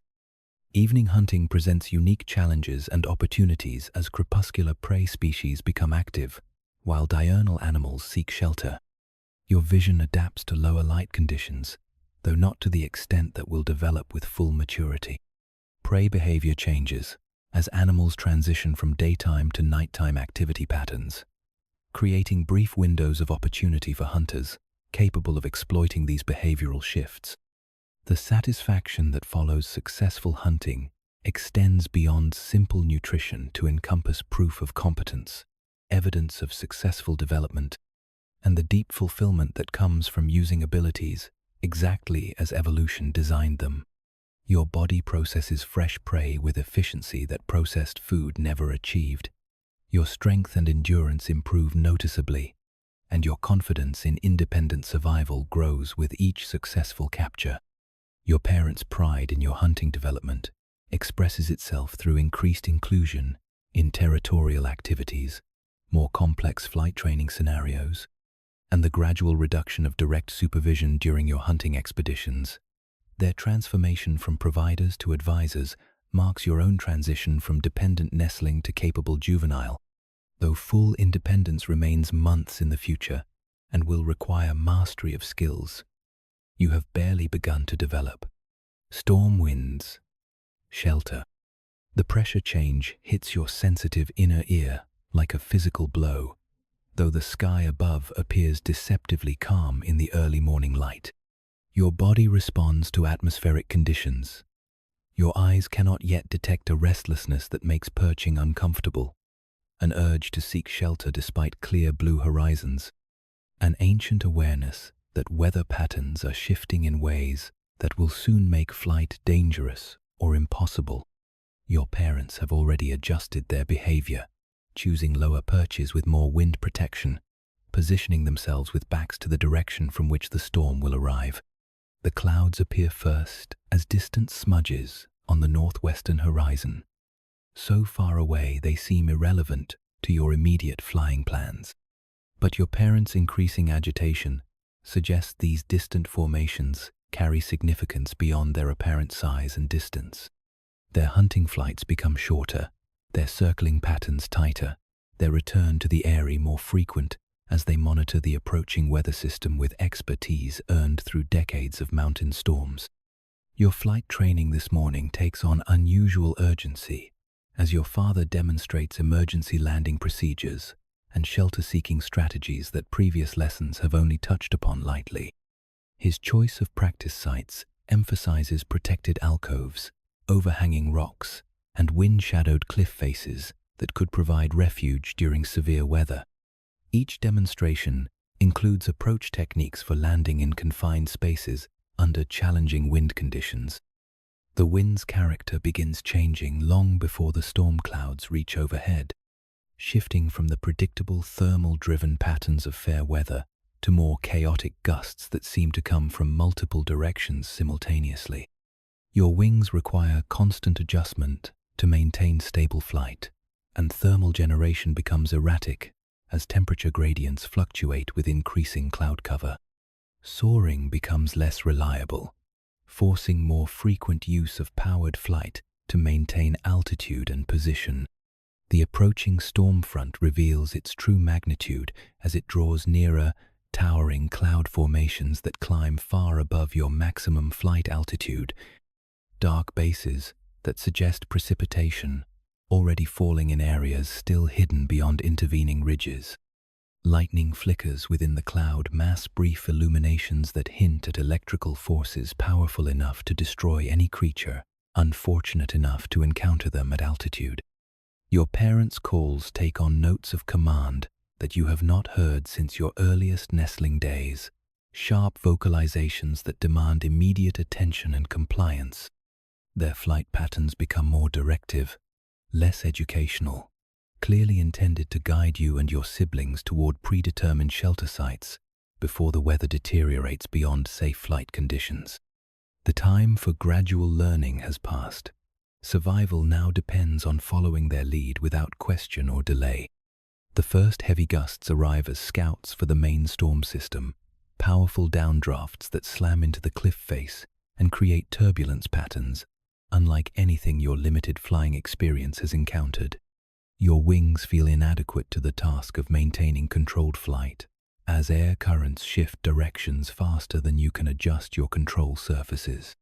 Each wing beat becomes a struggle against forces that seem determined to dash you against granite walls. Your destination becomes a shallow cave approximately 200 feet below your home eyrie, accessible only through a narrow opening protected by an overhanging rock formation. The approach requires precise flying skills under rapidly deteriorating conditions, threading through gusting crosswinds while maintaining enough control to execute a landing in confined space with minimal margin for error. Your father demonstrates the approach twice before expecting you to attempt it yourself. The landing proves more challenging than any flight maneuver you have previously attempted.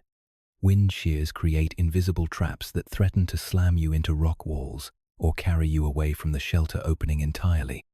Your approach speed must be carefully calibrated. Too fast, and you cannot stop within the limited cave depth. Too slow and sudden gusts will destroy your control authority. The successful touchdown comes only after several aborted approaches that teach respect for the forces you are attempting to navigate.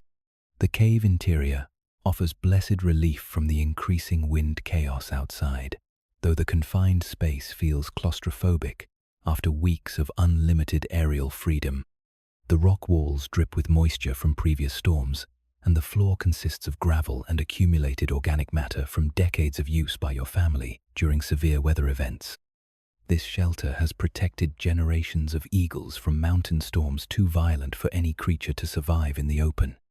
Your siblings arrive with varying degrees of difficulty, each struggling with the challenging approach conditions, but ultimately achieving safe landings within the protective alcove. Your sister requires multiple attempts, her larger wingspan making navigation through the confined approach corridor particularly challenging. Your smallest sibling nearly overshoots the landing area entirely, saved only by last-second Talon deployment that allows him to scramble to safety despite an undignified crash landing. The storm's arrival transforms the outside world into chaos that validates every aspect of your parents' protective urgency. Rain arrives not as gentle droplets, but as horizontal sheets driven by winds that scream across the cliff faces with voices that drown out all other sound. Lightning illuminates the cave entrance in stroboscopic flashes that reveal precipitation so dense the air itself appears white with suspended water. Thunder follows the lightning with concussions that shake the mountain itself, pressure waves powerful enough to be felt as physical blows despite the cave's protection. The sound reverberates through the rock formations, creating echoes and harmonics that make conversation impossible even if the wind noise allowed normal communication.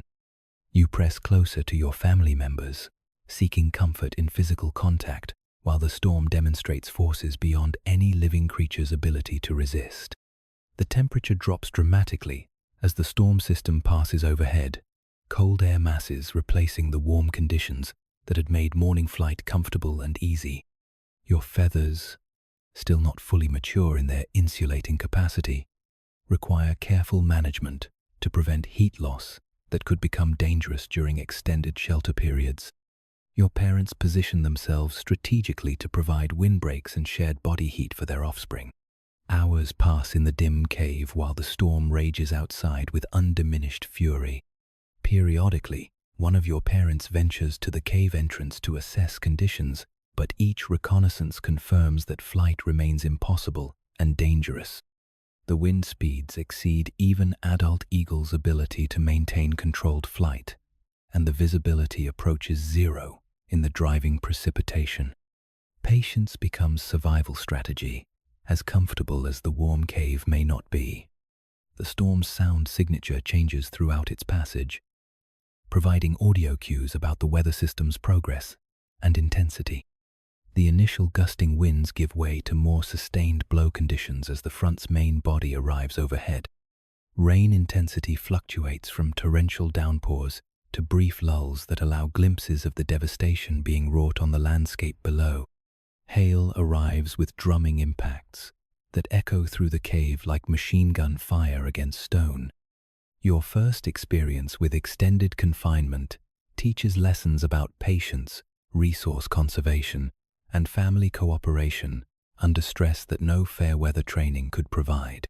Food becomes a carefully managed resource rather than an on-demand commodity, though your parents' hunting experience includes preparation for exactly these situations. Water drips from cave walls in sufficient quantity to meet hydration needs, and body heat shared among family members maintains adequate warmth despite the temperature drop. The psychological challenges of storm confinement affect each family member differently. Your restless energy, normally dissipated through extensive flight activity, builds to uncomfortable levels within the cave's confines. Your siblings display varying degrees of stress adaptation, from nervous preening to restless movement that accomplishes nothing but burns energy you cannot afford to waste. Your parents demonstrate the stoic patience that comes from experiencing dozens of similar storms throughout their lives. The storm's gradual passage reveals itself through subtle changes in sound intensity, wind direction, and the quality of light filtering through the cave entrance. The screaming winds slowly diminish to merely dangerous levels, then to strong gusts that still preclude safe flight but no longer threaten immediate destruction. The rain transitions from horizontal sheets to more traditional vertical precipitation that allows limited visibility beyond the shelter opening. Your father's first reconnaissance flight after the storm's passage demonstrates extreme caution, short forays that test wind conditions and assess flight safety before committing to longer exposure. His reports, delivered through subtle vocal signals and body language, gradually indicate improving conditions and eventual clearance for family emergence from the protective cave. The transition from shelter to open flight requires careful timing to avoid being caught in secondary weather that often follows major storm systems. The landscape revealed after the storm's passage shows evidence of the forces that necessitated your confinement. Fresh, rockfall scars mark cliff faces where loosened stone succumbed to wind pressure and thermal stress. Vegetation displays the flattened patterns that indicate sustained winds beyond what most plant life can withstand. Stream channels run higher and muddier than normal, carrying debris from slopes stripped bare by wind and precipitation. Your emergence from the cave into post-storm conditions requires adjustment to changed atmospheric pressures, altered wind patterns, and the brilliant clarity that often follows major weather systems. The air feels washed and dense, thermodynamics reset by the storm's passage. Flying conditions gradually improve as pressure stabilizes and thermal generation resumes, though several hours pass before soaring becomes reliable enough for extended flight activities. Your appreciation for fair weather conditions increases dramatically after experiencing nature's violent side firsthand. Normal wind patterns feel gentle and predictable after surviving storm-force gusts that challenged your parents' superior flying skills. Routine thermal generation seems luxurious compared to the complete absence of lift during severe weather passage. Even marginal flying conditions appear benign when measured against the impossibility of flight during major storms. The family's routine slowly normalizes as post-storm conditions stabilize and hunting opportunities resume.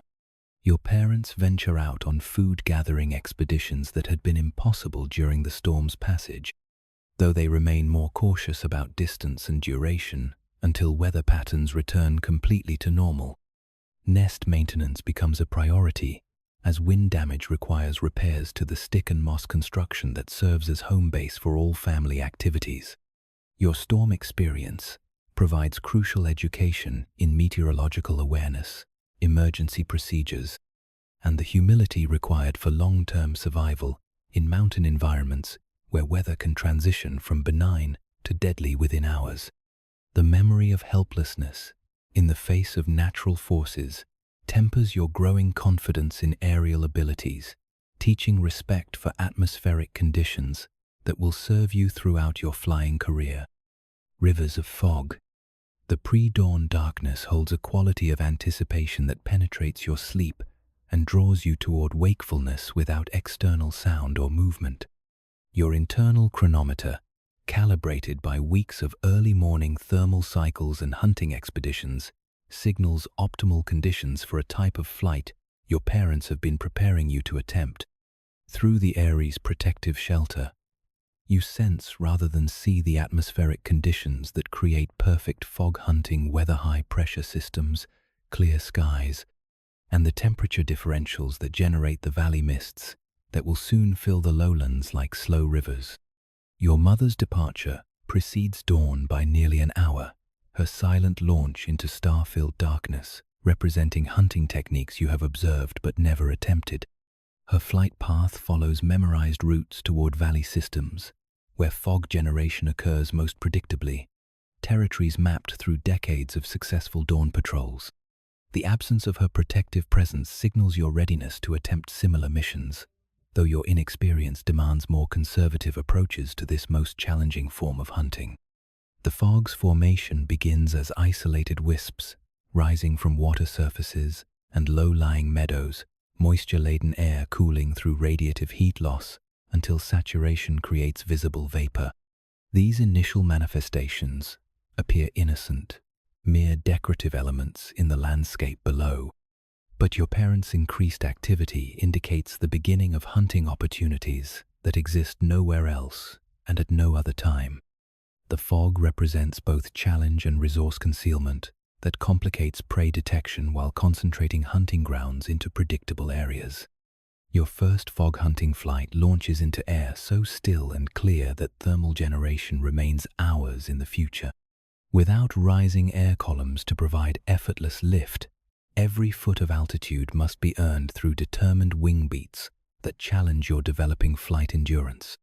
The sensation differs dramatically from normal morning flight snow, invisible elevators of warm air, no energy subsidies from atmospheric heating, just personal effort against gravity's constant demand. The valley floor disappears gradually beneath expanding layers of mist that transform familiar landscape into something alien and mysterious. Meadows where you have successfully hunted ground squirrels and voles become invisible beneath white blankets that shift and flow with their own mysterious currents. Only the highest points boulder fields, ridgelines, isolated trees penetrate the fog layer like islands in a cottony sea. Your flight altitude positions you in the interface zone between clear air above and fog-shrouded terrain below, a transition region where visibility fluctuates dramatically within vertical distances of mere feet. Diving too deep into the mist eliminates visual reference and makes controlled flight nearly impossible. Staying too high removes access to the prey species that concentrate in fog-edge environments, where temperature gradients create favorable feeding conditions. The hunting technique requires skills you have barely begun to develop: navigation by sound rather than sight, interpretation of subtle disturbances in fog patterns that indicate prey movement below, the ability to maintain flight reference while operating in visibility conditions that would challenge experienced pilots. Your parents demonstrate these skills through example, their calls providing audio beacons when visual contact becomes impossible in the shifting mist. Your first prey detection comes not through direct observation, but through interpretation of fog disturbance patterns that indicate movement below the visible surface. A slight swirl in the mist, different from the random wind patterns that create constant atmospheric motion, suggests a fish rising to feed in the shallows of an invisible stream. The challenge lies in converting this indirect evidence into precise target location while maintaining flight safety in marginal visibility conditions. The attack approach must be planned differently than any hunting technique you have previously attempted. Normal visual tracking becomes impossible once you descend into the fog layer, requiring commitment to attack vectors based on sound, instinct, and faith in your ability to execute successful strikes on targets you cannot see until the final instant of contact. The margin for error disappears entirely. Miss your target, and you may find yourself flying blind through terrain that offers no safe landing options. Your talons break through the fog surface into a world transformed, where familiar valley floors become landscapes from dreams. The stream you targeted appears suddenly beneath your extended feet, its surface barely visible in the pearl-gray half-light that penetrates the mist layer. The fish you sensed through fog disturbance materializes as a silver flash in dark water, requiring split-second adjustment of your strike angle to compensate for refraction effects that make underwater targets appear displaced from their actual positions. The successful capture sends shock waves of satisfaction through your entire body as your talons close around substantial prey taken under the most challenging conditions you have yet encountered. The fisher, large trout that represents more nutrition than several small mammal struggles with surprising strength, requiring careful talon placement and secure grip to prevent escape during the climb, back to clear air above the fog layer. Your ascent through the mist proves more challenging than the descent, the disorientation effects amplified by the need to maintain secure grip on struggling prey while navigating vertically through visibility approaching zero. Your wings work harder to generate climbing power, while your attention divides between flight safety and prey security, a multitasking challenge that pushes your developing skills to their current limits. Breaking through the fog's upper surface into brilliant morning sunlight feels like emerging from underwater. The sudden transition from gray half-light to full visibility, providing relief that makes you appreciate clear air in ways that fair-weather flying never taught.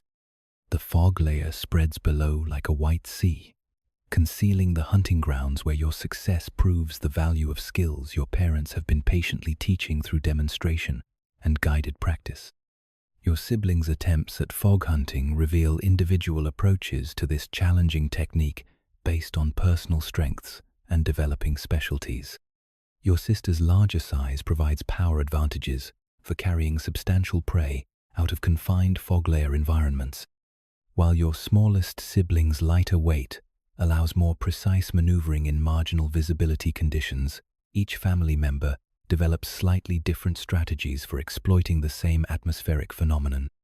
The fog's evolution throughout the morning provides ongoing education in atmospheric dynamics and their effects on hunting opportunities.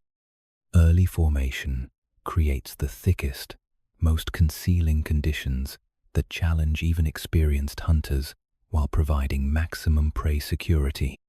Mid-morning persistence offers optimal hunting conditions as fog density decreases enough to allow limited visibility while maintaining sufficient concealment to concentrate prey activity. Solar heating gradually erases the fog through evaporation that transforms the hunting environment minute by minute. What begins as impenetrable white barriers slowly becomes patchy coverage, then isolated wisps, then clear air revealing landscape that has been hidden for hours. The transition period provides unique opportunities as disoriented prey becomes visible while still behaving according to fog hunting patterns. Your parents' expertise becomes most apparent during these transitional periods, when their accumulated knowledge allows prediction of exactly where fog will persist longest, which valley systems will maintain huntable conditions after others have cleared, and how prey behavior changes as concealment disappears. Their flight patterns demonstrate efficiency that comes only through years of exploiting identical weather patterns. The energy economics of fog hunting prove more demanding than fair weather techniques. The additional effort required for navigation and prey acquisition in challenging conditions balanced against the typically larger and more nutritious prey species available during these atmospheric events. The calculation involves factors beyond simple caloric mathematics skill development, territory knowledge, and the confidence that comes from mastering difficult techniques. Your navigation skills develop rapidly through fog flying experience as you learn to maintain geographic reference despite limited visibility. Familiar landmarks become audio cues rather than visual references, stream sounds and echo patterns off cliff faces, providing positional information when sight fails. Wind direction and strength offer additional navigation data for pilots skilled enough to interpret atmospheric messages. The social dynamics of family fog hunting require coordination techniques different from fair weather cooperation. Audio communication becomes crucial when visual contact disappears, calls serving as position reports, navigation aids, and safety checks. Spacing intervals must be precisely maintained to avoid collisions while preserving mutual support capabilities when emergencies develop in visibility-limited conditions. Your first successful fog hunting expedition concludes with appreciation for atmospheric complexity that fair weather flying never reveals. Weather becomes personal, immediate, and crucial to daily survival rather than simply background conditions that affect thermal generation and flight comfort. The fog represents one of many specialized hunting environments that skilled eagles learn to exploit through patient practice and accumulated experience. The memory of silent flight through pearl-gray mists, of prey taken from invisible streams, of navigation by sound and instinct rather than sight, adds depth to your growing understanding of what it means to be an aerial predator. Each specialized technique mastered expands your environmental range and survival options, building toward the complete skill set that will eventually support independent adult existence. Your parents' pride in your fog hunting success expresses itself through increased inclusion in challenging flight scenarios, more complex hunting expeditions, and gradual reduction of direct supervision during marginal weather operations. Their recognition of your developing competence marks another milestone in the transition from dependent offspring to capable juvenile. Though full mastery of all specialized hunting techniques will require years of accumulated experience. Mountain updrafts. The granite spires rise from the valley floor like ancient monuments to geological time, their wind-carved faces creating vertical highways of moving air that experienced eagles have exploited for millennia. This morning your father guides you toward these towers, not for hunting or territory patrol, but for advanced lessons in high-altitude flight that will expand your understanding of atmospheric dynamics beyond anything your previous training has encompassed. The mountain updrafts that flow along these rocky giants provide access to altitudes where the air grows thin and cold, where perspectives expand beyond the familiar boundaries of your natal territory. Your flight begins at traditional altitudes, where thermal generation provides familiar lift sources and comfortable air density supports normal wing loading requirements. But the mountains ahead demand different techniques, specialized skills for exploiting wind patterns that exist only where topography forces horizontal air movement into vertical channels. The transition from thermal soaring to ridge lift flying requires adjustments in technique, timing, and risk assessment that your developing judgment must learn to navigate safely. The approach to the first granite spire reveals wind patterns invisible to casual observation, but clearly apparent to experienced mountain flyers. Air flowing across the valley strikes the vertical rock face and deflects upward in steady streams that create reliable lift bands along the cliff's windward edge. Unlike thermals, which rise in discrete columns and dissipate at predictable altitudes, ridge lift follows the mountain's contours and can extend far above the heights where thermal activity normally peaks. Your entry into the ridge lift system comes as a revelation in flight efficiency that transforms your understanding of atmospheric resources. Where thermal climbing requires circular patterns within confined lift cores, ridge flying allows straight-line ascent along predictable uplift bands that follow the mountain's vertical architecture. Your climb rate increases dramatically as the forced updrafts provide consistent lift without the intermittent cycles characteristic of thermal columns. The sensation of sustained upward movement without circling creates flight experiences unlike anything your previous training has provided.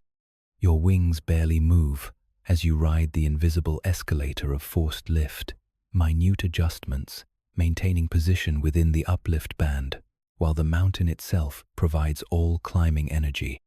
The landscape below shrinks steadily as your altitude increases beyond levels achievable through thermal generation alone.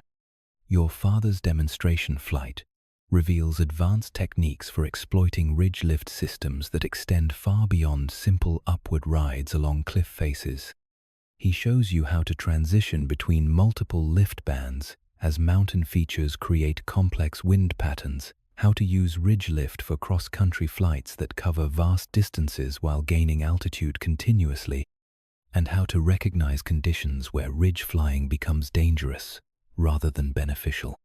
The air density changes become apparent as your altitude increases beyond your previous flight envelope, each breath requiring more effort to extract sufficient oxygen from the thinning atmosphere. Your wing loading calculations shift as reduced air density requires increased airspeed to maintain lift. Though the ridge updrafts compensate for some of these high-altitude challenges through their consistent upward energy, the temperature drops steadily as you climb beyond the warming influence of sun-heated valley floors, the air growing crisp and clean with the sharp bite of high altitude. Your feathers fluff automatically to maintain body heat, their insulating capacity tested by conditions that ground-level experience never provided. The sensation of cold becomes part of the high-altitude flying experience, demanding energy management strategies different from low-altitude operations. Your vision adapts to the crystalline clarity that exists only at extreme altitudes, where atmospheric moisture and particulates no longer filter incoming light.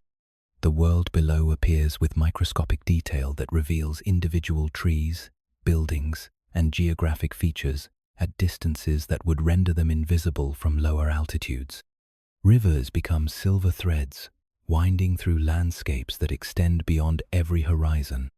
The mountains around you take on different character when viewed from their own altitude rather than from below. Peaks that appeared massive and insurmountable from valley perspectives reveal themselves as accessible prominences in extended ranges that march toward infinity. Snowfields and glaciers become navigational landmarks rather than distant decorations, their white surfaces reflecting light with intensity that demands careful visual management. Your first approach to the thin air zone where most aircraft struggle to maintain performance teaches lessons in physiological adaptation that will serve you throughout your flying career. Your breathing rate increases automatically to compensate for reduced oxygen availability. Your heart rate elevates to maintain circulation efficiency, and your energy management becomes more critical as physical reserves deplete more rapidly at altitude. The wind patterns at extreme altitudes follow different rules than the familiar thermal and ridge systems of lower flight levels. Jet stream effects become noticeable as high-altitude winds reach velocities that can either assist or oppose your flight path dramatically. Wind shear between different altitude layers creates turbulence zones that require careful navigation to avoid flight control problems. Your navigation skills must adapt to perspectives where familiar landmarks appear completely different or disappear entirely below the curve of the Earth's surface. Distance estimation becomes more challenging as atmospheric perspective effects diminish in the clear air, making far objects appear closer than their actual positions. Your internal mapping systems must incorporate three-dimensional references rather than the primarily horizontal navigation of low-altitude flight. The psychological effects of extreme altitude create sensations that your ground-based experience never anticipated. The vast emptiness below triggers primitive responses to exposure and vulnerability that must be managed through conscious effort. The silence at altitude, where most sound sources remain far below, creates an isolation both peaceful and slightly unsettling for social creatures accustomed to constant audio input. Your descent from maximum altitude provides education in energy management techniques that transform altitude into distance through carefully controlled glides. The potential energy stored in your elevated position converts to kinetic energy through precise airspeed management, allowing coverage of vast territories with minimal wing effort. The descent rate must be carefully controlled to avoid excessive speeds that could damage flight control surfaces or create dangerous flight attitudes. The return to normal altitudes feels like entering a different atmospheric realm where air density supports your wings more efficiently and oxygen levels restore normal breathing patterns. The familiar thermal activity of lower altitudes provides welcome lift sources after hours of depending entirely on ridge systems and gravitational energy for flight control. Your body appreciates the return to comfortable temperatures and pressure levels. Your siblings' experiences with high-altitude flying reveal individual responses to the challenges and opportunities of mountain updraft exploitation. Your sister's larger size provides advantages in the thin air where wing loading becomes more critical, while your smallest sibling's lighter weight allows more efficient climbing in the reduced density atmosphere. Each family member develops personal techniques for managing the physiological demands of extreme altitude operations. The territory mapping that results from high-altitude flights expands your geographic knowledge exponentially as vast areas become visible simultaneously from elevated perspectives. Mountain ranges that require days of normal altitude flying to traverse appear as navigable landscapes that skilled pilots can cross efficiently using ridge lift systems. Your mental map of the region expands from local territory to regional geography, incorporating features hundreds of miles from your natal area. The weather prediction skills that develop through high-altitude flying improve your ability to anticipate atmospheric conditions hours or days in advance. Cloud formation patterns visible from extreme altitudes provide early warning of weather systems still below the horizon from ground-level perspectives. Wind patterns at various altitudes reveal atmospheric dynamics that affect surface weather through complex mechanisms. Your appreciation for the mountain environment deepens through intimate contact with geological features that most creatures never approach. The granite spires become familiar landmarks rather than distant decorations, their wind patterns mapped through personal experience rather than learned through observation. Each mountain face reveals individual characteristics that affect local atmospheric behavior in unique ways. The confidence that comes from mastering high-altitude flight techniques adds another dimension to your growing aerial competence. The ability to access extreme altitudes provides escape options during emergencies, navigation advantages during long-distance flights, and hunting opportunities in specialized environments where few predators can operate effectively. Your flight envelope expands vertically as well as horizontally, opening new possibilities for territory exploitation and survival strategies. Your parents' recognition of your high-altitude flying competence marks another milestone in your development toward independent adult existence. The skills required for safe mountain updraft exploitation demonstrate judgment, physical capability, and aerial awareness that approach adult standards. Their decreased supervision during challenging flights indicates growing confidence in your ability to handle complex atmospheric conditions without direct guidance. The memory of soaring through crystalline air among granite peaks, of perspectives that encompass territories beyond walking distance, of silence and solitude at altitudes where few living creatures venture, becomes part of your expanding understanding of what it means to inhabit the vertical dimension.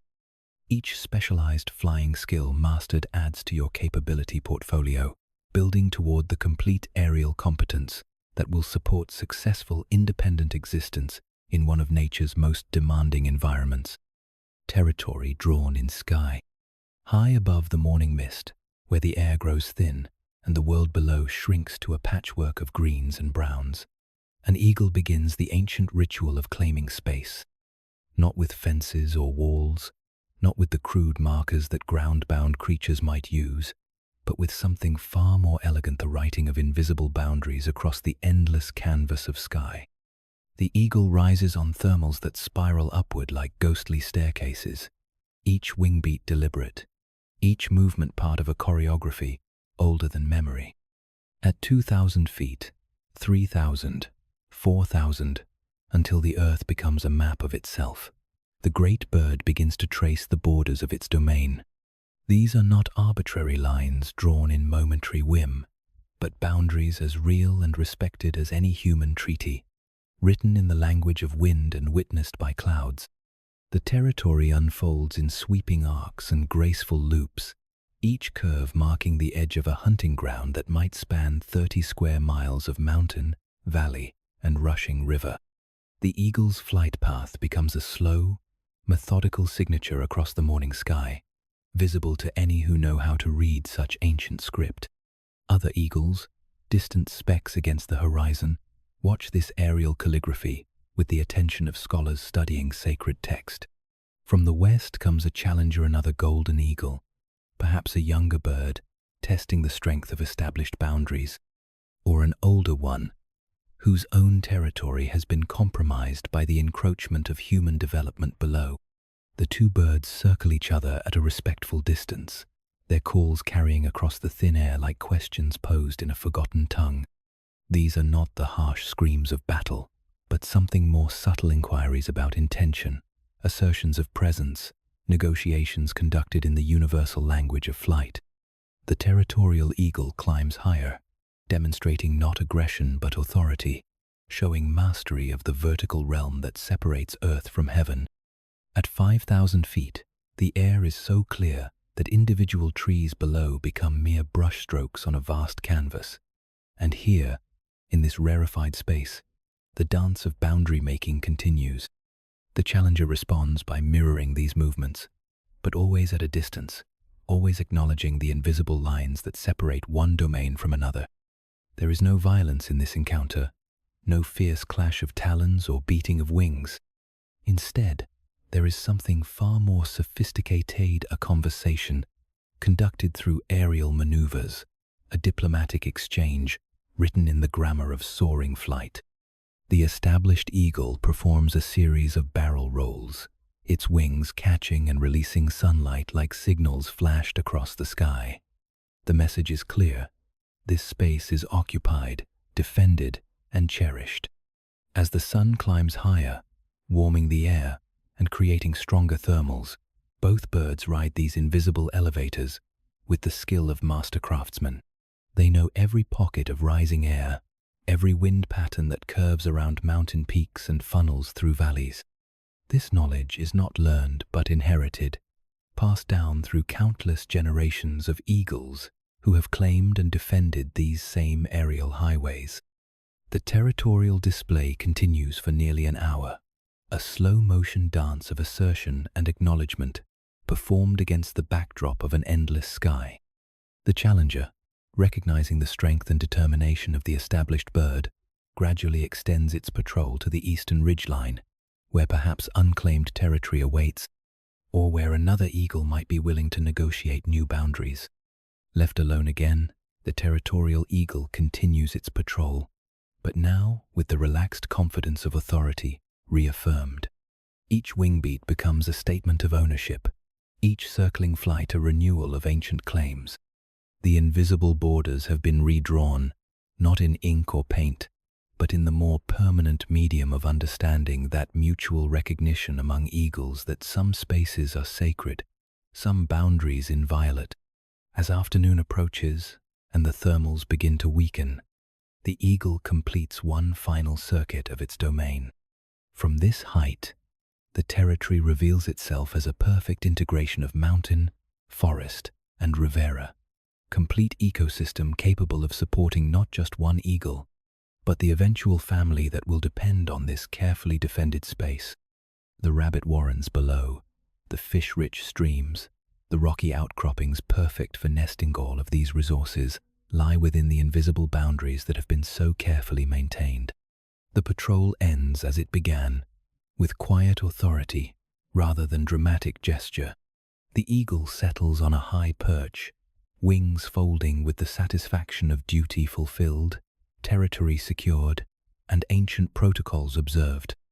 In the fading light, other eagles can be seen in the distance, each maintaining their own invisible domains, each contributing to a complex network of aerial territories that has organized this landscape for thousands of years.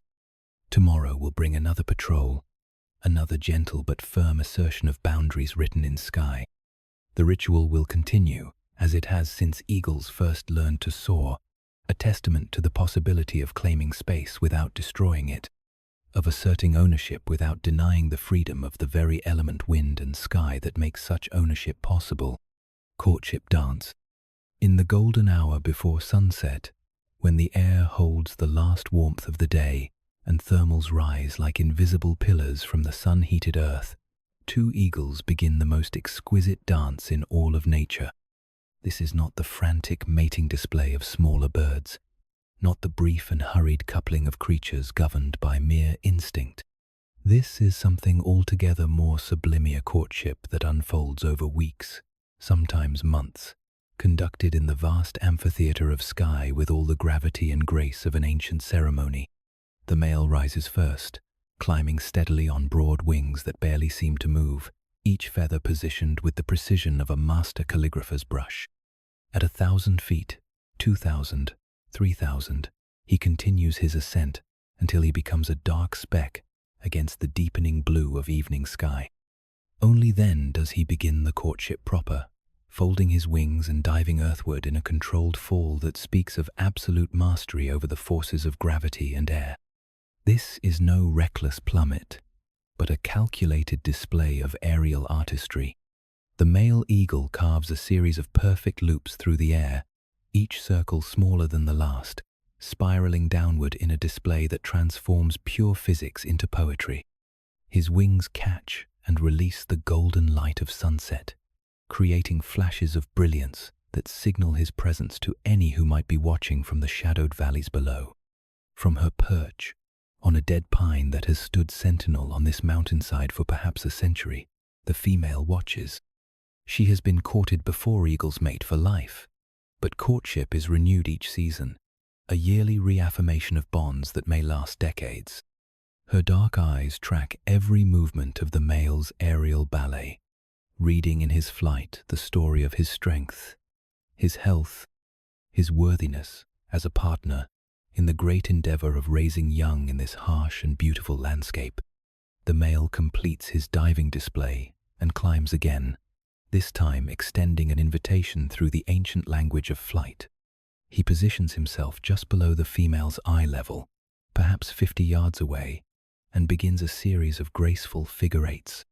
Each loop is perfect, each turn calculated to display the snowy white of his tail feathers against the darker backdrop of his wings and body. He is showing her not just his flying skill, but his ability to provide for these same aerobatic abilities will serve him when hunting the rabbits and ground squirrels that will feed their future offspring. After long minutes of patient display, the female launches herself from her perch. Her takeoff is unhurried, deliberate, the movement of a creature who has never doubted her mastery of the air. She rises to match the male's altitude, and now the true courtship begins a synchronized dance performed by two birds who together weigh less than 20 pounds, but command the entire sky as their stage. They begin with parallel flight, matching each other wing beat for wing beat, their bodies separated by perhaps 10 feet of empty air, but connected by invisible threads of mutual awareness. Every adjustment the male makes to catch a thermal, the female mirrors. Every bank and turn becomes a conversation conducted without words, a negotiation of compatibility performed in 3 dimensions. The dance grows more intimate as trust builds between the pair. They begin to fly closer together, their wingtips nearly touching, their movements so synchronized that they seem like 2 parts of a single organism. The male demonstrates his agility with a series of barrel rolls, spinning around his own axis while maintaining perfect formation with his partner. The female responds with her own display of precision flying, carving sharp turns that show her ability to maneuver in tight spaceser skill, essential for any eagle who must hunt in the maze of branches and rocky outcroppings that characterize their mountain home. Then comes the moment that defines eagle courtship, the talon clasp. With infinite care, the male extends his feet until his razor-sharp talons just touch those of the female. It is a gesture that requires absolute trust, for these same weapons that can crush the spine of a rabbit could easily injure either bird if the timing is imperfect. But eagles who have courted successfully know the precise pressure, the exact angle, the perfect moment when talon can meet, talon in an embrace that is both tender and powerful. Locked together, the pair begins to spin. What starts as a slow rotation gradually accelerates until they are cartwheeling through the air. Their combined weight, creating a momentum that carries them earthward in a controlled descent that defies every instinct for self-preservation. They spin faster and faster, the landscape below becoming a blurred tapestry of green and brown, their bodies creating a single silhouette against the evening sky. This is the ultimate test of two powerful predators, allowing themselves to fall together, their lives literally in each other's talons. The centrifugal force of their spin creates pressures that test the strength of their grip, the steadiness of their nerve, the depth of their commitment to this ancient ritual. Still they hold on, spinning through 1,000 feet of empty air, falling together toward the earth that rushes up to meet them. Only at the last possible moment do they release, wings spreading in perfect unison to catch the air and arrest their fall. They pull out of the dive mere hundreds of feet above the treetops, their wingtips brushing the highest branches as they soar away in opposite directions. The separation is as choreographed as everything that came before, a gentle parting that speaks not of abandonment but of anticipation. They will repeat this dance many times over the coming weeks, each performance building on the last, each aerial ballet strengthening bonds that must endure through the long months of nesting, the demanding weeks of raising young, the challenges of another winter spent together on this unforgiving mountain. In a world where partnerships are often brief and commitment fleeting, eagles mate for life, and their courtship dances are the foundation upon which decades of shared experience will be built. As full darkness settles over the mountain and the first stars appear in the clear sky above, both eagles return to their separate roosts. Tomorrow will bring another opportunity for courtship, another chance to write their devotion across the endless canvas of sky. The dance will continue until the female judges her partner worthy, until trust becomes unshakable, until two solitary hunters become something more powerful than either could be. A loner-mated pair, ready to face whatever challenges the turning seasons might bring. Building the eyrie. When the snows of winter finally retreat from the high places and the first green shoots of spring push through the softening earth, the eagles begin their most important construction project. Not for them, the hurried nest building of songbirds or the simple scrapes of ground-dwelling fowl. The eyrie they will create must be fortress, nursery, and observatory combinator structure, capable of withstanding mountain storms, protecting fragile eggs, and serving as a launching platform for hunting flights across territory that stretches to every horizon. The selection of the site is itself a meditation on permanence and protection. For weeks, the mated pair scouts potential locations, visiting and revisiting cliff faces and ancient trees with the thoroughness of architects examining blueprints. The chosen spot must satisfy dozens of criteria, most of them written in the genetic memory of countless eagle generations. The location must be high enough to command views of the entire territory, yet sheltered enough to protect against the fierce winds that rake exposed ridgelines.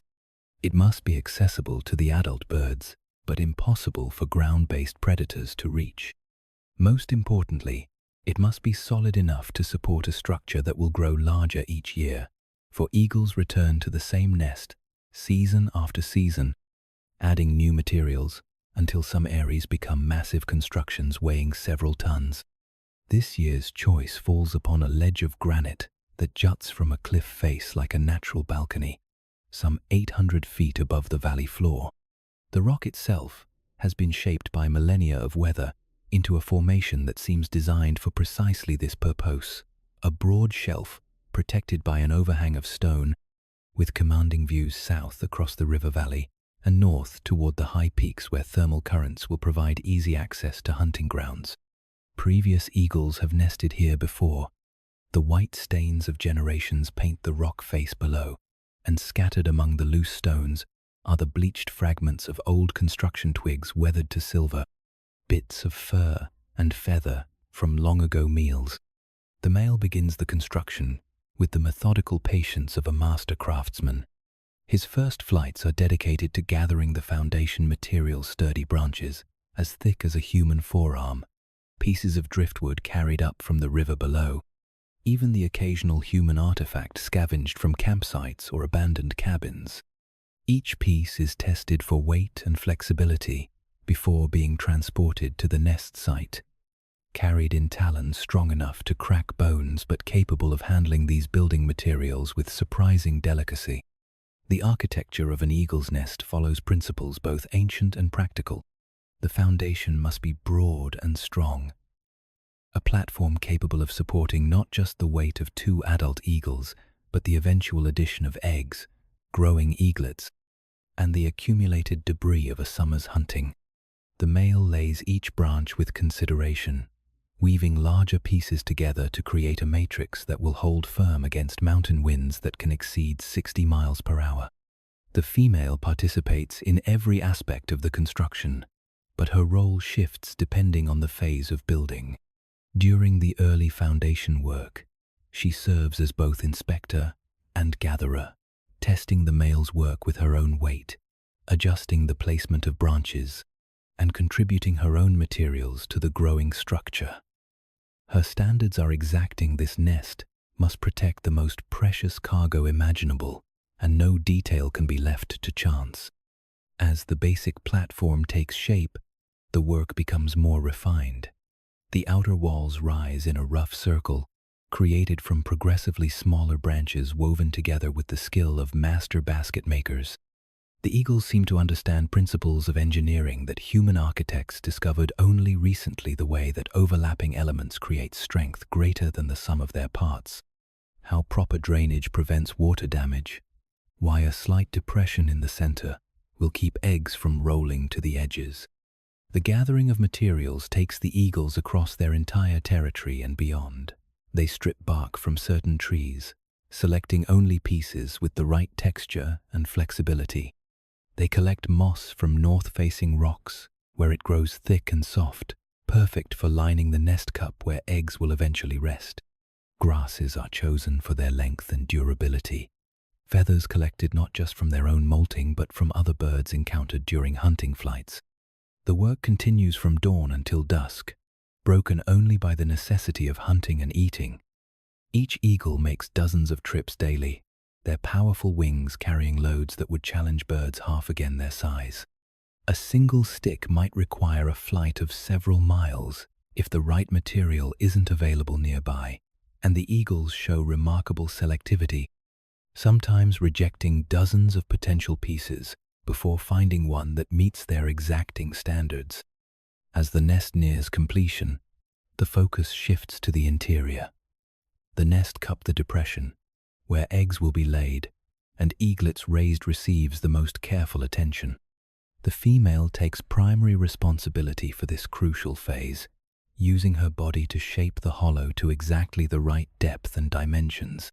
She spends hours settling into the cup, adjusting the position of twigs, adding soft materials until the contours perfectly accommodate her form. The final lining is composed of the finest materials the eagles can gather: downy feathers from their own bodies, soft grasses chosen for their texture, moss that will remain resilient even when wet. This carpet must cushion developing eggs, insulate growing chicks, and provide a clean environment that won't harbor parasites or disease. The female's instincts guide every choice, her movements becoming ritualistic as she arranges and rearranges the lining until it achieves some standard of perfection known only to her. The completed eyrie is a masterpiece of natural architecture, typically 6 to 8 feet across and 3 to 4 feet deep, weighing several hundred pounds even in its first year. The structure is perfectly integrated into its rocky setting, appearing almost to grow from the cliff face itself. From below, it's nearly invisible, camouflaged by its natural materials and the play of shadow across the granite.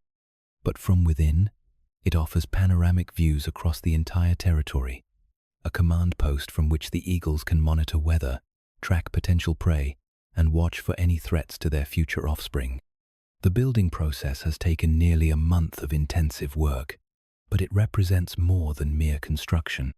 Each stick placed, each piece of moss arranged, Each adjustment to the nest cup's contours has strengthened the bond between the mated pair. They have worked as partners in the truest sense, their efforts coordinated toward a single goal that transcends individual survival. The eyrie they have created will shelter their eggs, protect their young, and serve as the center of their world for months to come. As evening falls on the day the nest is finally completed, both eagles settle onto their creation for the first time. The female tests the cup with her body, making final microscopic adjustments to the lining. The male perches on the rim, wings spread for balance, surveying their territory from this new vantage point. Tomorrow will bring new responsibilities, new challenges, but tonight they rest in the satisfaction of skilled work completed, a home prepared, and the future secured through the ancient craft of building something to last. Winter vigil. When the first snows dust, the high peaks and the aspen leaves below have turned to gold and fallen. When the streams run clear and cold and the last migrating birds have followed the sun southward, the eagle settles into the long patience of winter. This is not the active season of hunting and nesting, courtship and territory defense. This is the time of waiting, of conservation, of reading the subtle signs written across a landscape transformed by cold and snow. The eagle's chosen perch is a dead pine, lightning struck years ago but still standing firm, its bare branches offering unobstructed views across the valley, while its thick trunk provides shelter from the prevailing winds. From this vantage point, 800 feet above the river that now runs dark between ice-rimmed banks, the eagle can survey the entirety of its winter domain. The hunting territory has contracted with the season. Much of the high country is now locked under snow too deep for ground-dwelling prey, forcing both predator and prey to concentrate in the lower elevations where occasional south-facing slopes offer refuge from winter's grip. The eagle's metabolism has slowed with the shortening days, an adaptation refined over millennia of evolutionary pressure. Where summer demanded constant activity, hunting, nest building, raising young, winter requires a different strategy entirely. The great bird can remain motionless for hours at a time, so still that a casual observer might mistake it for another dead branch on the skeletal tree. But this stillness is not sleep. It is active waiting, a state of alert conservation that allows the eagle to survive on perhaps a tenth of its summer caloric intake. Every hour of sunlight becomes precious now. When the sun crests the eastern ridgeline and begins its brief arc across the southern sky, the eagle shifts position to catch the warming rays on its dark feathers. The absorption of solar energy is not merely comfort, but survival strategy. Every degree of body heat gained from the sun is energy not spent from the reserves of fat accumulated during autumn's abundance. The eagle spreads its wings just enough to maximize surface area exposed to the warmth, each feather adjusted to capture and hold the precious heat. The hunting, when it comes, must be perfect. Summer allows for missed opportunities, for learning hunts that end in failure but cost little beyond effort. Winter forgives no mistakes. Each hunting flight burns calories that may take days to replace. So the eagle waits until conditions align perfectly: prey visible and vulnerable, wind favorable for silent approach, escape routes planned, and alternatives considered. The patience required is almost beyond human comprehension, measured not in minutes or hours but in days of motionless observation. From the pine's highest branch, the eagle reads the winter landscape like a vast, slowly changing text. The snow tells stories written in tracks: the desperate wandering of deer seeking browse, the efficient patterns of fox and coyote following scent trails, the random stippling of mice and voles whose tunnels occasionally surface before diving back beneath the white cover. Each set of tracks represents potential opportunity, but also the eagle must calculate distance, energy expenditure, and probability of success before committing to any hunting attempt. The river below provides a lifeline through the harsh season. While smaller streams freeze solid, the main current runs too swift and deep for winter's grip to completely halt its flow. Here, Waterfowl linger mallards and mergansers, geese that have delayed their southern migration, diving ducks that can find food in the unfrozen depths. The eagle studies their patterns with the attention of a scholar, learning which birds feed when, where they rest, how they respond to approaching weather.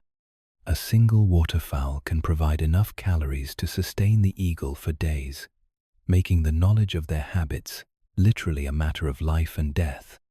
Weather becomes the eagle's constant companion and adversary. The bird can sense approaching storms hours before they arrive, reading atmospheric pressure changes in its bones, feeling the shift of air currents that precede mountain weather systems. When a storm approaches, the eagle must choose between riding it out on the exposed perch or seeking shelter in the limited caves and overhangs available on its territory. Each choice carries risk exposure to wind and ice on one hand, vulnerability to ground predators, and loss of hunting opportunities on the other. The longest nights test the eagle's endurance most severely. 15 hours of darkness in the depths of winter, with temperatures that can drop to 20 below zero, and winds that make the effective temperature far colder still. The eagle tucks its head beneath its wing, pulls one foot up into its warm belly feathers, and enters a state of semi-torpor that conserves energy while maintaining enough awareness to detect approaching danger. Its heart rate slows, its breathing becomes shallow, and its core temperature drops just enough to reduce metabolic demands without risking hypothermia. Dawn comes slowly in winter, preceded by a gradual graying of the sky that allows the eagle to begin assessing the new day's possibilities before full light arrives. If snow has fallen during the night, the hunting prospects change dramatically. Fresh snow may bury the tracks and runways that small mammals use, making them invisible but also concentrating them in predictable areas where wind has blown the surface clear. The eagle's dark eyes scan methodically across the white expanse, looking for the telltale disruptions in the snow's surface that might indicate prey moving beneath. On clear mornings, when the temperature drops below zero, the eagle's breath creates small puffs of vapor that catch the early light, like signals sent to the sky. Each exhalation represents precious body heat lost to the frigid air, another small cost in the careful accounting of winter survival. The bird adjusts its breathing to minimize these losses, taking deeper, less frequent breaths that maintain necessary oxygen levels while reducing heat expenditure. The social dynamics of summer dissolve in winter's harsh democracy. Territorial boundaries mean less when survival trumps all other considerations. The eagle may tolerate other raptor storks, falcons, even other eagles sharing the same hunting grounds if prey is scarce enough. Competition exists, but it's muted by the understanding that winter kills indiscriminately and that cooperation, or at least non-interference, serves everyone's interests. As winter deepens and the days reach their shortest length, the eagle's vigil becomes almost meditative in its intensity. Hours pass, with no movement beyond the occasional shift to maintain circulation or adjust position relative to the sun's warming rays. The great bird becomes part of the winter landscape itself, as constant and patient as the mountains that frame its territory. This is survival stripped to its essence, the ability to wait, to endure, to make each calorie count until the distant promise of spring begins to stir in lengthening daylight and the first tentative warmth of sun on south-facing slopes. Yet even in winter's grip, the eagle maintains its dignity, its presence, its quiet authority over this frozen domain. The vigil is not merely about survival, but about maintaining the continuity that connects this harsh season to the abundance that will return. In the eagle's patient waiting lies the promise that spring will indeed come again, that the cycle will continue, that life will persist through even winter's most severe trials. Spring feasts. The first warm breath of Chinook wind carries news that penetrates to the eagle's bones. Winter's grip is finally loosening. For months, the great bird has survived on patience and precision, making each hunting opportunity count, conserving energy through the long, dark nights. when 20 below temperatures turned breath to ice crystals. But now the sun lingers longer each day. Snow begins its retreat from south-facing slopes. And most importantly, the ice that has locked the rivers begins to crack and shift with the deep groaning sounds that herald spring's return. The eagle feels the change as much as sees it. Ancient instincts, coded in DNA older than these mountains, begin to stir with anticipation. The bird's metabolism starts to quicken from winter's deliberate slowness, preparing for the abundance that memory promises will soon transform this harsh landscape into a banquet hall. From its perch, on the lightning-struck pine, the eagle's dark eyes scan the river below with new intensity, watching for the first signs of the miracle that has sustained its kind for countless generations. It begins as a distant sound, barely audible above the constant whisper of wind through pine needles, a deep, rhythmic splashing that grows stronger each day. The salmon are returning. After years in the ocean, growing fat on the Pacific's bounty, they have begun their ancestral journey upstream, driven by navigational abilities that put human technology to shame. They follow scent trails dissolved in water, magnetic signatures embedded in riverbed stones, and the genetic memory of spawning grounds that may have been used continuously for thousands of years. The first fish the eagle spots are Scout's large Chinook salmon, whose silver sides flash like mirrors as they leap the first of many obstacles between them and their spawning destiny. Each fish represents more protein than the eagle has seen in a single package since autumn's last hunt, enough calories to fuel the bird for a week or more. But these early arrivals are strong, alert, and few in number. The eagle watches and waits, knowing that patience now will be rewarded with abundance later. As the days lengthen and the snowmelt swells the river's flow, the trickle of returning salmon becomes a stream, then a torrent of silver bodies pushing upstream with single-minded determination. The shallow riffles and gravel bars that were mere obstacles in winter become dining tables set with nature's finest cuisine. Salmon that have survived ocean storms, predator attacks, and the grueling journey from salt water to fresh water now face their final challenger, running the gauntlet of every predator that has waited through winter for exactly this moment. The eagle's hunting strategy transforms with the changing conditions. No longer the careful, calculated stalks of winter, but a more dynamic approach that takes advantage of the salmon's predictable behavior. The great bird positions itself on overhanging branches where the river narrows, studying the water with the intensity of a master angler reading the stream. It learns which pools hold resting fish, which rapids force salmon to leap and become momentarily vulnerable, which shallow areas concentrate the run into easily targeted formations. The first successful strike comes on a morning when mist rises from the warming water, and the sun angle creates perfect visibility into the depths below. A 30-pound Chinook salmon pauses in the lee of a boulder, gathering strength for the next upstream push. The eagle launches from its perch with wings spread wide, approaching the water at an angle that minimizes splash and maximizes the chances of a clean strike. Talons extended, eyes locked on target. The great bird commits to a dive that must be perfect. There will be no second chance with prey this powerful.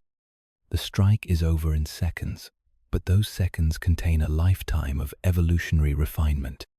Talons pierce the salmon's flesh, just behind the head, in exactly the spot that provides maximum control while avoiding the powerful tail that could batter the eagle senseless. The fish's weight nearly half that of the eagle.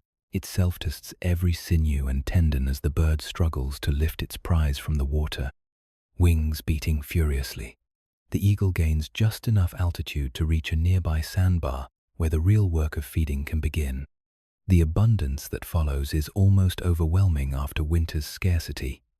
Day after day, the salmon run continues, offering hunting opportunities that require more stamina than skill.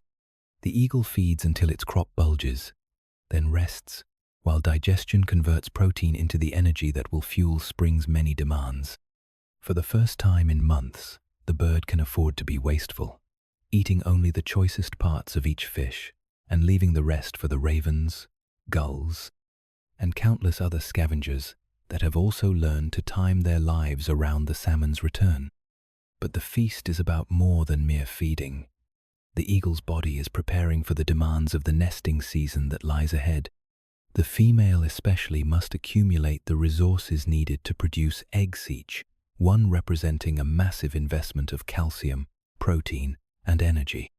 The male too must build reserves, for soon he will bear primary responsibility for hunting while his mate incubates their clutch, demanding that he provide not just for himself but for the entire family. The riverbank becomes a complex ecosystem organized around the salmon run. Bears fish the deeper pools, their massive paws scooping fish from the water with surprising delicacy. Osprey dive from great heights, their specialized fishing adaptations allowing them to plunge completely underwater if necessary. Even smaller predators, mink, otter, and marten take advantage of the abundance, while scavengers from ravens to insects clean up the remains that even the most efficient predators leave behind. The eagle learns to time its hunting to avoid conflicts with other predators while maximizing opportunities. Early morning, when mist still clings to the water and larger competitors are less active, often provides the best fishing. The great bird develops a routine hunt at dawn, feed until satisfied, then retreat to a high perch, where it can digest in safety while monitoring the river for the next opportunity. As the salmon run reaches its peak, the river becomes a superhighway of silver bodies pushing upstream with desperate urgency. Fish that have already spawned, their life cycle complete, drift downstream as food for everything from eagles to aquatic insects. The water itself becomes enriched with nutrients from the ocean, carried inland by these living vessels and distributed throughout the watershed when predators and scavengers carry salmon carcasses far from the river's edge. The eagle's feeding becomes almost ritualistic in its precision. Each strike, each successful hunt, each meal consumed adds to the store of energy that will power the months ahead. The bird's feathers gain new luster from the protein-rich diet. Its muscles develop the tone needed for the aerial displays of courtship season, and its eyes bright with the vitality that comes from abundance after scarcity. Yet even in the midst of plenty, the eagle maintains the wisdom learned through countless generations of boom and bust cycles. Some fish are cached in cool, shaded spots where they can be retrieved later if needed. The lessons of winter are not forgotten waste. Nothing.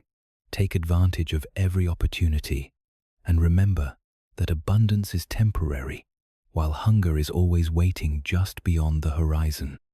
As the salmon run begins to wane and the last stragglers push upstream to their spawning grounds, the eagle has been transformed from the patient, energy-conserving survivor of winter into a creature of power and possibility. The spring feast has provided not just calories but renewal, not just sustenance, but the foundation for all that lies ahead in the turning cycle of seasons. Raising eaglets. In the pre-dawn darkness of early spring, while frost still rims the edges of pine needles and the river runs cold with snowmelt from distant peaks, the female eagle settles into the nest cup she has so carefully prepared and begins the most delicate work of her life.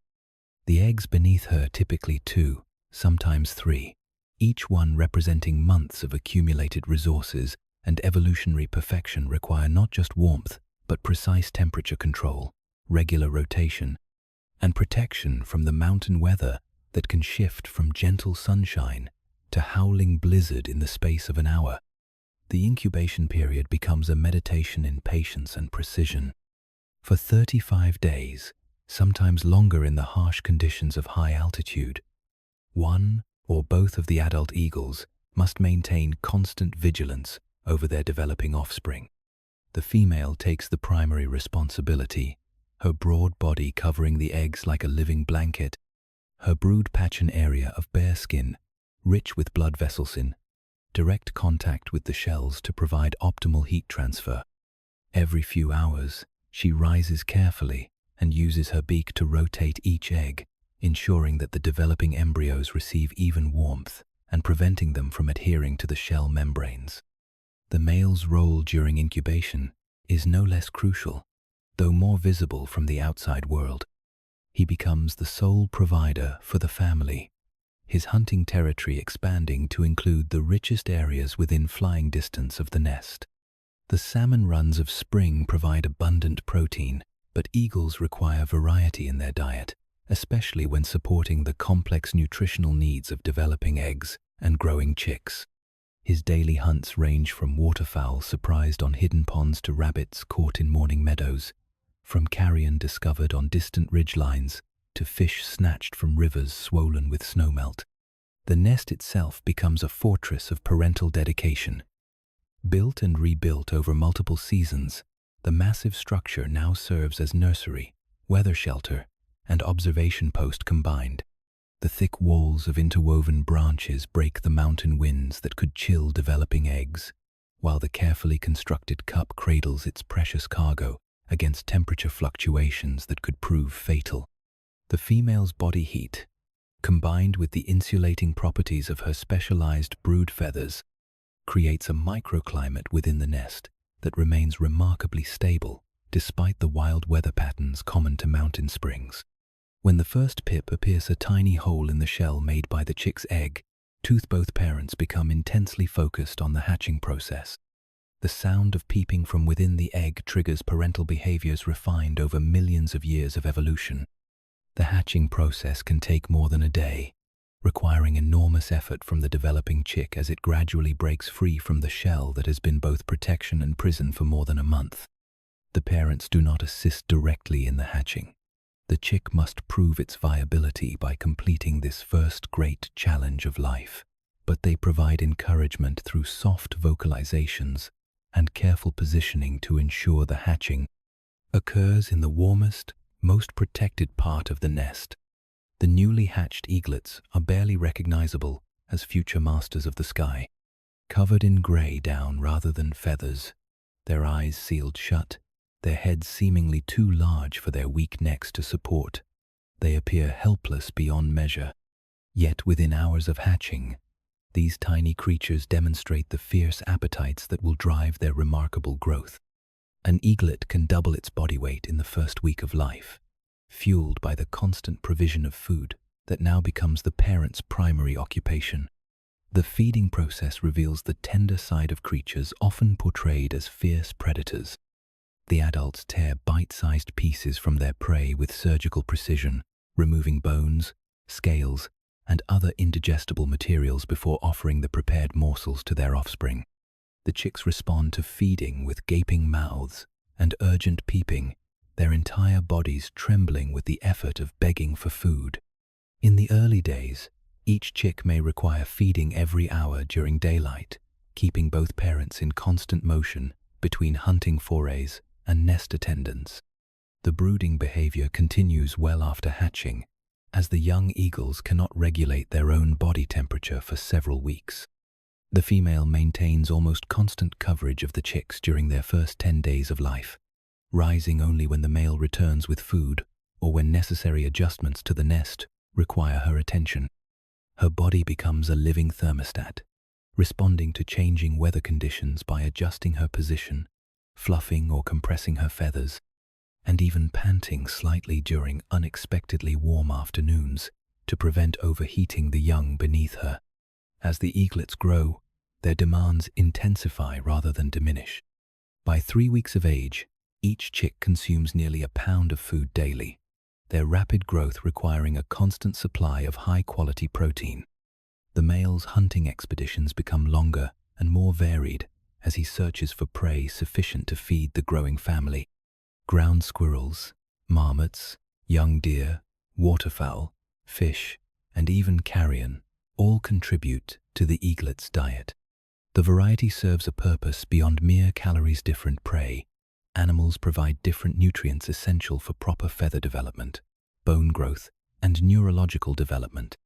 The nest becomes a classroom where survival skills are absorbed through observation and instinct.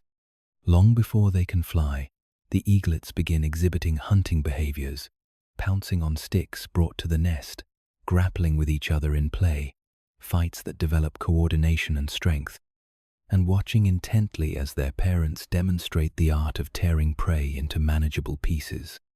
Their eyes, which opened after the first week, develop the incredible acuity that will allow them to spot prey from miles away, tracking every movement their parents make with the attention of dedicated students. Sibling rivalry emerges as a natural part of the raising process, particularly when food becomes temporarily scarce. Eagles practice what biologists call facultative sibling aggression. The older or larger chick may dominate feeding opportunities, and in extreme cases, this can lead to the death of smaller siblings. Yet this harsh reality serves an evolutionary purpose, ensuring that at least one chick survives to carry on the genetic line, even when environmental conditions cannot support the entire brood. In years of abundance, such as those blessed with exceptional salmon runs, multiple chicks often survive to fledging, creating the next generation of eagles to populate the territory. The development of flight feathers marks a crucial transition in the eaglets' lives. At about 5 weeks of age, the first true feathers begin to replace the grey down that has kept them warm since hatching. These feathers emerge in a carefully orchestrated sequence flight feathers first, followed by contour feathers that will give them the sleek profile of adult eagles. The process is energy-intensive, requiring even more protein than their already substantial diet provides. Both parents now hunt almost continuously during daylight hours, their efforts focused entirely on supporting this critical phase of development. Wing strengthening exercises begin, while the eaglets are still weeks away from their first flight. The young birds spend increasing amounts of time on the edge of the nest, flapping vigorously in the mountain winds that sweep across their clifftop home. These practice sessions develop the massive flight muscles that will eventually carry them across hundreds of miles of territory, while also improving their balance and coordination. The sight of young eagles exercising on the nest rim wings spread wide, tail fanned for balance, eyes bright with concentration, represents one of nature's most compelling demonstrations of instinctive preparation for life's greatest challenges. The fledging process, when it finally comes after 10 to 12 weeks in the nest, is both gradual and dramatic. The young eagles don't simply leap into flight, but rather engage in increasingly bold explorations of the area immediately around the nest. Short flights to nearby branches, awkward landings on rocky ledges, and tentative explorations of air currents all precede the moment when instinct overcomes caution and they commit to their first true flight across the void. Even after fledging, the family bond remains strong for months. The young eagles continue to depend on their parents for food while they develop hunting skills, learn territorial boundaries, and build the physical strength required for independent survival. This extended apprenticeship period, which can last through the end of summer and into early autumn, represents one of the longest parent-offspring relationships in the bird world. During these months, the eaglets transform from awkward, begging fledglings into competent hunters capable of taking their own prey and eventually establishing territories of their own. The success of raising eaglets to independence represents the culmination of a full year's effort by the adult eagles. From the careful selection of nest sites through the patient incubation period, from the intensive feeding of rapidly growing chicks to the gradual teaching of hunting skills, every aspect of eagle parenting is calibrated to maximize the chances that their offspring will not merely survive, but thrive in one of nature's most demanding environments. The sight of a family of eagles soaring together over their mountain territory parents and young riding the same thermals, hunting the same valleys, sharing the same boundless sky represents success, measured not just in survival, but in the continuation of ancient traditions that have shaped these mountains for thousands of years. Sky as storybook. From the eagle's aerial throne, positioned between earth and heaven at altitudes where the air grows thin and the curvature of the planet becomes almost perceptible, The landscape below unfolds as an ever-changing manuscript written in the languages of stone, water, and living green. Each day's flight reveals new chapters in an ancient story. Each season turns fresh pages in a narrative that has been unfolding since the mountains first rose from primordial seas, and the first rivers carved their signatures into virgin stone. The eagle's perspective on time differs fundamentally from that of ground-bound creatures. Where humans measure change in seasons and years, the eagle perceives the deeper rhythms that govern this high country, the decades-long cycles of forest succession, the century-spanning erosion of rocky ridgelines, the millennial dance of glaciers advancing and retreating across the highest peaks. From 2,000 feet above the valley floor, with vision 8 times sharper than human sight, the great bird reads landscape history like a scholar, examining illuminated manuscripts. Spring's story begins with the retreat of snow, revealing the winter's damage and renewal in equal measure. Avalanche paths scar the mountainsides like pale scars against the dark timber, where tons of snow and ice have swept away everything in their path, clearing space for new growth and succession. The eagle's keen eyes track these disturbances, noting how quickly life reclaims the devastated areas, first with hardy grasses and wildflowers, then with fast-growing aspen and birch, eventually returning to the climax forests of spruce and fir that characterize the high country. The rivers tell their own stories, visible from the eagle's vantage point as silver threads weaving through valleys carved over millennia by their patient work. Spring snowmelt transforms these waterways from winter's subdued trickles into raging torrents that reshape their channels with each flood, cutting new oxbows, depositing gravel bars, and occasionally jumping their banks entirely to carve fresh paths through forests and meadows. The eagle watches these changes with the detachment of a chronicler, understanding that what appears destructive from a human perspective represents the normal pulse of landscape renewal. Summer brings the fullest expression of life's possibilities to the high country. From the eagle's aerial observatory, the mountains reveal themselves as a complex tapestry of interconnected ecosystems, each adapted to specific combinations of elevation, exposure, and moisture. Alpine meadows burst into brief, intense bloom above timberline, their wildflower displays visible as patches of color scattered across the mountainsides like paint dabbed on a vast canvas. Below the timberline, different forest types create distinct patterns: the dark green of spruce and fir on north-facing slopes, the lighter green of aspen groves that flash silver when wind stirs their leaves, the scattered individual trees of limber pine that mark the transition zones between forest and tundra. The eagle's daily hunting flights become reading expeditions across this living library. Each thermal that lifts the great bird higher provides new perspective on the intricate relationships that bind this ecosystem together. From sufficient altitude, the eagle can observe the movement patterns of large herbivores, elk migrations that follow ancient pathways from winter valleys to summer ranges, deer concentrating in areas where forest fires have created browse, the seasonal dispersal of smaller mammals across habitat types that support their specialized needs. Weather patterns, too, become visible from the eagle's elevated perspective. The formation of afternoon thunderstorms over high peaks, the flow of air masses through mountain passes, the creation of local microclimates in protected valley soil of these phenomena reveal themselves to an observer positioned between earth and sky. The eagle learns to read these atmospheric stories not just for immediate hunting advantage, but as part of the larger narrative of how climate shapes landscape and landscape influences weather in endless feedback loops. Autumn transforms the story into one of preparation and gathering intensity.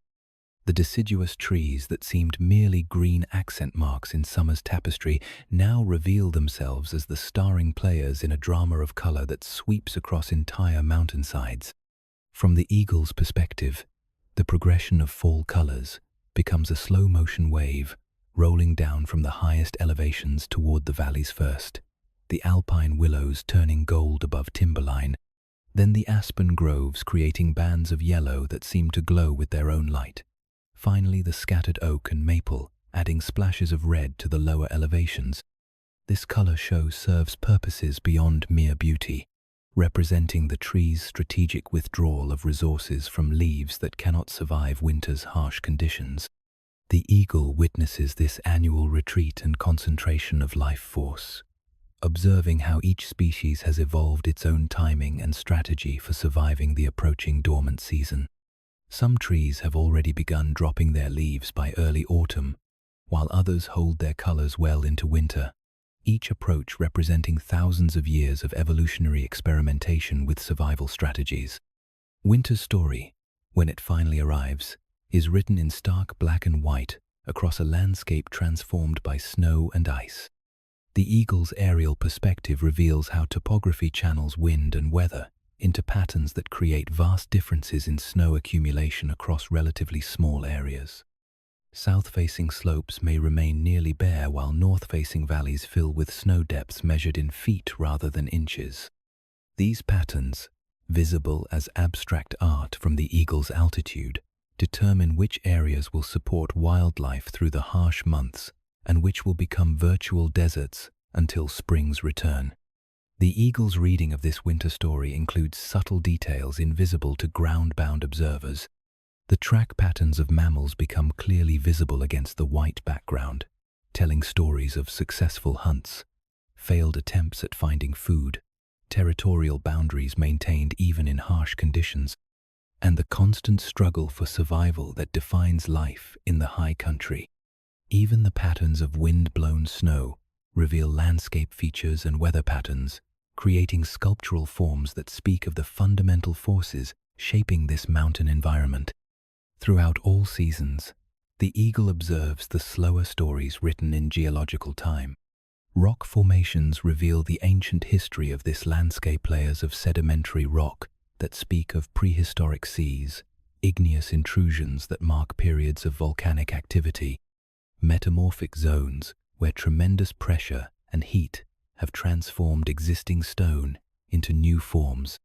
Glacial moraines and carved valleys tell the story of ice ages, when glaciers, thousands of feet thick, scoured these mountains into their current form.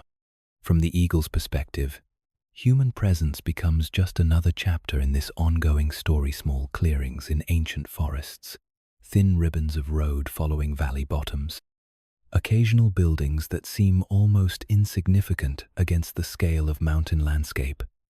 The eagle reads these human modifications with the same detached interest it brings to observing beaver dams or avalanche paths, recognizing them as another force shaping landscape evolution, while maintaining perspective on their relative significance in the longer story of geological time. The sky itself serves as both library and reading room for these landscape narratives. Cloud formations reveal wind patterns and approaching weather, while the changing quality of light throughout the day illuminates different aspects of the terrain below. Morning light emphasizes the vertical relief of mountain faces, while evening light brings out the horizontal patterns of geological stratification. The eagle's position between earth and sky provides the perfect vantage point for reading these stories written in stone and vegetation, water and wind, light and shadow across the vast manuscript of mountain landscape. Human shadows. In the early morning hours, when mist rises from the valley and the first thermal currents begin their invisible ascent toward peaks touched with alpenglow, the eagle's territory tells two overlapping stories. One is ancient, written in stone and shaped by glacier, carved by water and painted with the seasonal rhythms of forest and meadow. The other is remarkably recent, measured in decades rather than millennia, marked by the geometric patterns and straight lines that betray the presence of that restless newcomer to these mountains, humanity. From the eagle's aerial perspective, the human footprint appears both significant and surprisingly small. Roads trace narrow ribbons through valleys that took millions of years to carve, their asphalt surfaces creating artificial rivers that channel a flow of metal and glass rather than water and stone. These transportation corridors, represent humanity's primary penetration into the eagle's domain, bringing with them a constellation of changes that ripple outward from their edges like waves from a stone dropped in still water. The eagle has learned to navigate this altered landscape with the adaptability that has allowed its species to survive ice ages, volcanic eruptions, and countless other transformations of their mountain home. The great bird's daily hunting flights now include calculations that would have been unnecessary for its ancestors: the timing of human activity below, the noise patterns that might mask the approach of prey, the new vertical obstacles that have appeared in formerly clear flight paths. Power lines present the most immediate and visible danger, stringing thin cables across valleys and ridgelines, like nearly invisible snares, waiting to catch unwary wings. The eagle has developed an acute awareness of these artificial additions to its aerial highway system, learning to recognize the tall towers that support them and adjusting flight paths accordingly.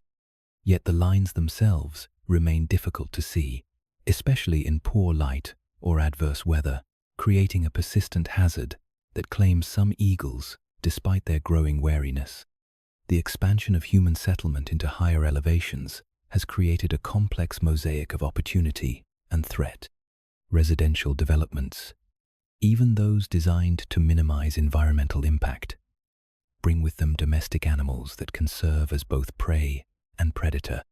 Small dogs and cats venture into terrain where they become vulnerable to eagle predation, while larger domestic animals, horses, cattle, llamas, represent potential threats to nesting sites and hunting areas. The eagle learns to distinguish between animals that pose danger and those that might provide opportunity, adding this knowledge to the vast catalogue of behavioral information that guides its daily decisions.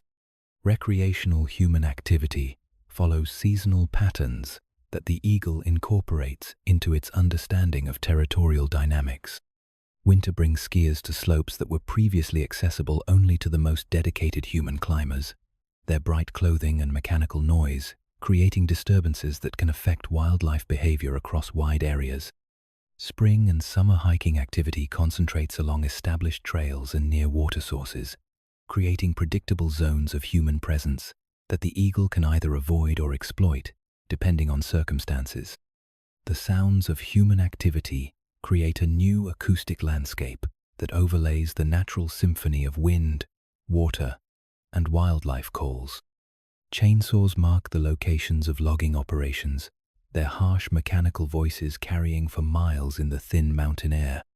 Road traffic generates a constant low-frequency hum that rises and falls with the daily rhythms of human commuting patterns. Aircraft both, the scheduled flights that cross the mountains at high altitude, and the smaller planes and helicopters that occasionally venture into the eagle's airspace add intermittent but intense noise events that can disrupt hunting and nesting activities. Yet the eagle also discovers unexpected benefits in some aspects of human modification of the landscape. Road construction creates rock slides and disturbed areas where small mammals may become more numerous and visible. The carrion provided by vehicle strikes offers easily accessible meals, particularly during winter months when other food sources become scarce.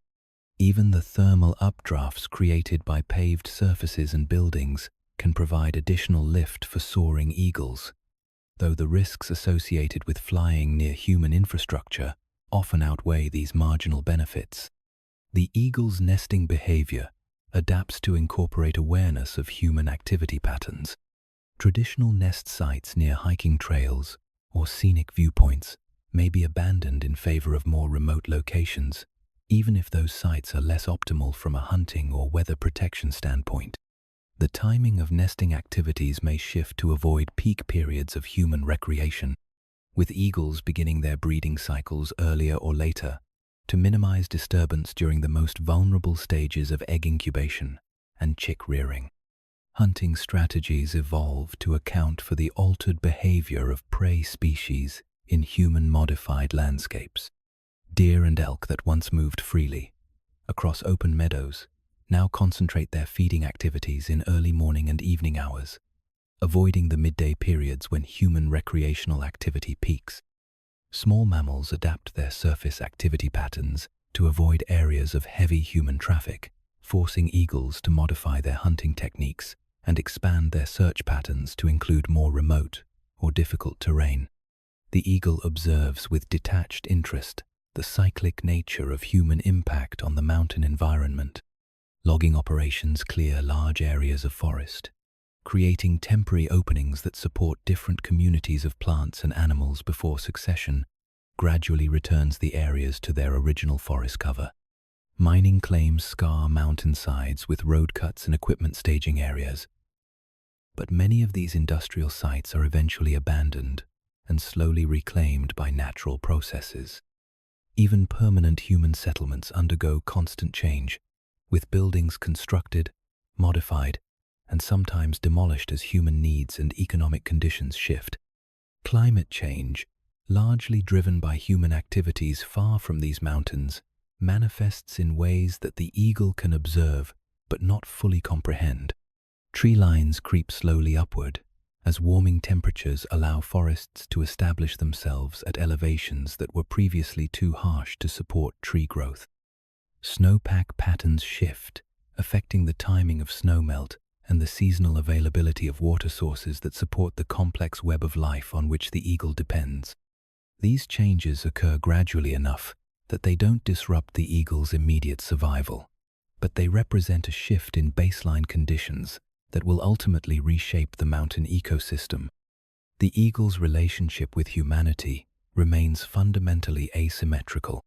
While human activities profoundly affect the eagle's environment and behavior, the great bird's presence has minimal direct impact on human affairs. Most humans remain completely unaware of the eagle's daily passages overhead, its careful observations of their activities, or its constant adaptations to their modifications of the shared mountain landscape. This invisibility works to the eagle's advantage, allowing it to maintain its aerial domain while avoiding the conflicts that might arise from more direct interaction. Conservation efforts, when they occur, represent humanity's attempt to maintain spaces where eagles and other wildlife can continue their ancient patterns of life, relatively undisturbed. The designation of wilderness areas, the protection of critical habitat, and the careful management of human recreational activities reflect a growing recognition that the mountain ecosystem requires refugia, where natural processes can continue without constant human interference. The eagle benefits from these protections without understanding their artificial nature, experiencing them simply as areas where the familiar patterns of seasonal abundance and scarcity, predator and prey, continue to function according to rules older than any human presence in these mountains. Legends born on wings. In the thin air above timberline, where granite peaks pierce the sky like ancient monuments, and the curvature of the earth becomes visible to eyes sharp enough to perceive it, the eagle carries more than just its own weight through the crystalline mountain atmosphere. Invisible, but ever present, the great bird bears the accumulated weight of human imagination, thousands of years of stories, symbols, and spiritual significance that have transformed it from mere predator into something approaching the mythic. The eagle soars unaware of its symbolic burden, focused on the immediate realities of thermal navigation and prey detection that govern its daily existence. Yet across cultures and continents, across millennia of human storytelling, its image has been pressed into service, representing concepts as vast and varied as divine messenger, imperial power, spiritual transformation, and the unconquerable freedom of wild spaces. From its perspective, high above the valley floor, these human projections seem as weightless as the air currents that lift its wings, yet their influence on its species' fate has been anything but insubstantial. Ancient civilizations looked skyward and saw in the eagle's effortless mastery of three-dimensional space a creature that moved freely between the realm of earth-bound mortals and the distant domain of gods. Zeus, the chief deity of the Greek pantheon, chose the eagle as his personal messenger and symbol, recognizing in its aerial supremacy a fitting representation of divine authority over both heaven and earth. The great bird's ability to soar higher than any other creature, to appear and disappear at will among cloud-shrouded peaks, made it a natural choice for cultures seeking to understand the connection between mortal and immortal realms. Roman legions carried eagle standards into battle across 3 continents, their bronze representations of the great bird serving as focal points for military loyalty and imperial pride. These aquila became more than mere symbols. They embodied the spirit of Roman expansion, the pride of legions that conquered territories from Britain to Mesopotamia, the divine approval that Romans believed blessed their imperial mission. The loss of an eagle standard in battle represented not just military defeat, but spiritual catastrophe, prompting expensive and dangerous expeditions to recover these sacred objects from barbarian hands. Native American traditions, developed over millennia of close observation of eagle behavior in the wild, recognized in the great bird qualities that went far beyond mere symbolism. The eagle's role as apex predator, its fierce devotion to family, its apparent fearlessness in the face of mountain storms, and its ability to soar higher than any other creature made it a natural representation of courage, wisdom, and spiritual connection to the divine. Eagle feathers became sacred objects, earned through acts of bravery and worn only by those who had demonstrated qualities worthy of the great bird's reputation. These spiritual associations carried practical consequences for wild eagle populations. The demand for eagle feathers, bones, and other body parts for ceremonial purposes created hunting pressure that, combined with later European settlement patterns, contributed to dramatic population declines across much of North America. The eagle's symbolic value, ironically, made it a target for the very cultures that held it in highest spiritual regard. The great bird's flesh was believed to confer courage to those who consumed it, its feathers to carry prayers directly to the spirit world, its talons and bones to possess protective powers against evil forces. Medieval European heraldry embraced the eagle as the ultimate symbol of nobility and power, with royal houses across the continent incorporating various eagle designs into their coats of arms. The Holy Roman Empire adopted the double-headed eagle as its primary symbol, representing the emperor's authority over both temporal and spiritual realms.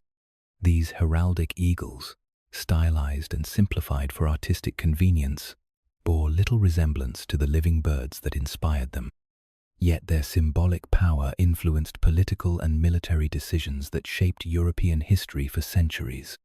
The eagle's association with imperial power carried forward into the modern era, with nations as politically diverse as the United States, Germany, and Mexico incorporating eagle imagery into their national symbols. The American bald eagle, selected as the national bird despite Benjamin Franklin's preference for the wild turkey, became the visual representation of American ideals: freedom, strength, and the untamed character of a young nation carved from wilderness. The bird's recovery from near extinction in the 20th century paralleled America's growing environmental consciousness, making it not just a symbol of national character, but of humanity's ability to reverse ecological damage through determined conservation effort. Napoleon's Grande Armée carried eagle standards across Europe in conscious imitation of Roman military tradition, with each regiment's eagle becoming a sacred object worth dying to defend. The French military's adoption of eagle symbolism reflected Napoleon's imperial ambitions and his desire to link his regime with the grandeur of classical antiquity. These military eagles participated in battles from Austerlitz to Waterloo, their presence serving to inspire troops and intimidate enemies who understood the symbolic weight carried by these bronze representations of aerial supremacy. Modern nations continue to employ eagle imagery in contexts ranging from currency design to military insignia, often with little connection to actual eagle populations within their borders. The bird's symbolic associations with power, freedom, and divine authority have become so deeply embedded in human culture that they persist even in societies where few people have ever observed a living eagle in its natural habitat. The symbol has achieved a life independent of its biological inspiration, carrying meanings that would remain unchanged even if eagles vanished entirely from the wild. The eagle's role in contemporary environmental symbolism represents perhaps the most complex layer of its mythic significance. As apex predators particularly vulnerable to habitat destruction and chemical contamination, eagles have become poster species for conservation movements worldwide. Their recovery from DDT-induced population crashes in the mid-20th century provided powerful evidence for the effectiveness of environmental protection laws and the possibility of reversing human-caused ecological damage. The bald eagle's removal from the endangered species list became a symbol of conservation success, proof that dedicated effort could restore even severely damaged wildlife populations. Yet this symbolic burden brings its own complications for wild eagle populations. Protected by law and celebrated in popular culture, eagles sometimes become victims of their own symbolic success. Nest sites become tourist attractions, with well-meaning observers inadvertently disturbing breeding activities. The bird's protected status can complicate development projects and land use decisions, creating conflicts between conservation goals and economic interests that eagles themselves cannot navigate or understand. From its mountain perch, the individual eagle remains focused on the immediate challenges of survival in a demanding environment, finding sufficient prey, defending territory, raising young, enduring harsh weather. The great bird carries out these ancient behaviors with no awareness of the symbolic weight humanity has placed upon its kind, no understanding of the cultural meanings projected onto its daily activities. Its hunting flights, territorial displays, and family relationships continue according to patterns established millions of years before humans developed the capacity for symbolic thinking. Yet the accumulation of human stories, beliefs, and aspirations associated with eagles has created a feedback loop that ultimately affects the conditions under which real eagles live and die. Legal protections, habitat conservation, and wildlife management practices all reflect the cultural significance humans have attached to these great birds. The eagle's symbolic importance has become, paradoxically, one of the most important factors determining its biological future, a testament to the power of stories to shape reality and the responsibility that comes with transforming living creatures into cultural icons. Migratory memory. In the hour before dawn, when the last stars fade against the lightening sky and the first thermal currents begin their invisible rise from valleys still wrapped in shadow, the eagle feels an ancient stirring that has nothing to do with hunger or territory, courtship or weather. Deep in the bird's consciousness, encoded in neural pathways older than these mountains, older than the species of trees that clothe their slopes, a magnetic compass awakens to whisper directions written in the planet's own electromagnetic field. This is the call of migration, not the desperate flight from declining food sources that drives many smaller birds, but something far more profound and voluntary. The eagle's territory could sustain it through another winter. The hunting remains adequate. The familiar routines of mountain life could continue uninterrupted. Yet the internal navigation system that guided its ancestors across continents now stirs to life, responding to signals both subtle and irresistible. The angle of sunlight, the shifting magnetic patterns that emanate from the Earth's core, and perhaps most mysteriously, the inherited memories that connect this individual bird to countless generations of eagles who have followed the same aerial highways between summer and winter grounds. The preparation for migration begins weeks before departure, with subtle changes in behavior and physiology that prepare the eagle for a journey that may span thousands of miles. The bird's appetite increases as its body begins storing fat reserves that will fuel long flights over landscapes where hunting opportunities may be scarce or unpredictable.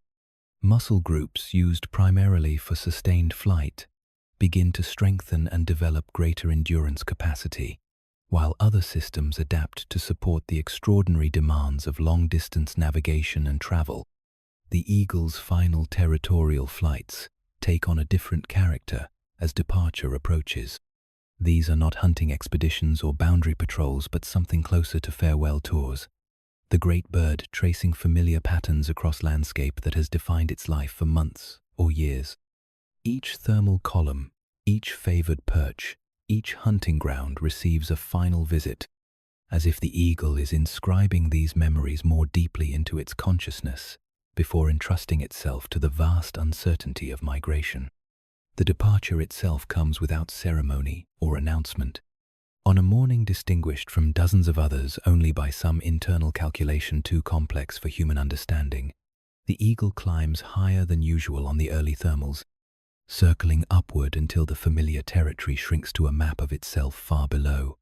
At an altitude where the air grows thin and the horizon expands to include distant mountain ranges and vast plains beyond, the great bird locks onto magnetic signals imperceptible to any human instrument and begins flying in a direction that it has never traveled, but somehow knows with absolute certainty. The route unfolds according to an ancient template written in instinct and refined by generations of evolutionary pressure. This is not random wandering, but precise navigation along corridors that have been used by eagles for millennia. Pathways defined by topography, thermal patterns, food availability, and the invisible lines of force that emanate from the planet's magnetic field. The eagle joins an aerial river of migrant storks, eagles, falcons, and other raptors, all following the same fundamental navigation cues toward wintering grounds that offer abundance during the northern mountains' harsh season. Mountain ridges provide the backbone of the migration route, their sun-warmed slopes generating the thermal currents that allow eagles to travel vast distances with minimal energy expenditure. The great bird rides these invisible elevators of rising air, spiraling upward in lazy circles until sufficient altitude is gained, then gliding forward for miles before finding the next thermal to repeat the process. This energy-efficient travel method allows eagles to cover hundreds of miles in a single day, while expending little more effort than they would use for normal territorial flights. The landscape unrolls below like a slowly changing scroll, each day's flight revealing new chapters in the continental story written in stone, vegetation, and water patterns. High plains stretch endlessly toward horizons that seem to retreat as fast as the eagle approaches them. Desert valleys bake under relentless sun, their sparse vegetation supporting wildlife communities adapted to extremes of heat and water scarcity. River systems carve green corridors through otherwise arid landscapes, creating oases that attract not just migrating eagles but entire communities of wildlife, following their own ancient migration routes. Navigation during migration relies on multiple sensory systems working in coordination, each providing different types of information that the eagle's brain integrates into a coherent sense of direction and location. The sun's position provides a celestial compass that the bird adjusts throughout the day to account for the star's apparent movement across the sky.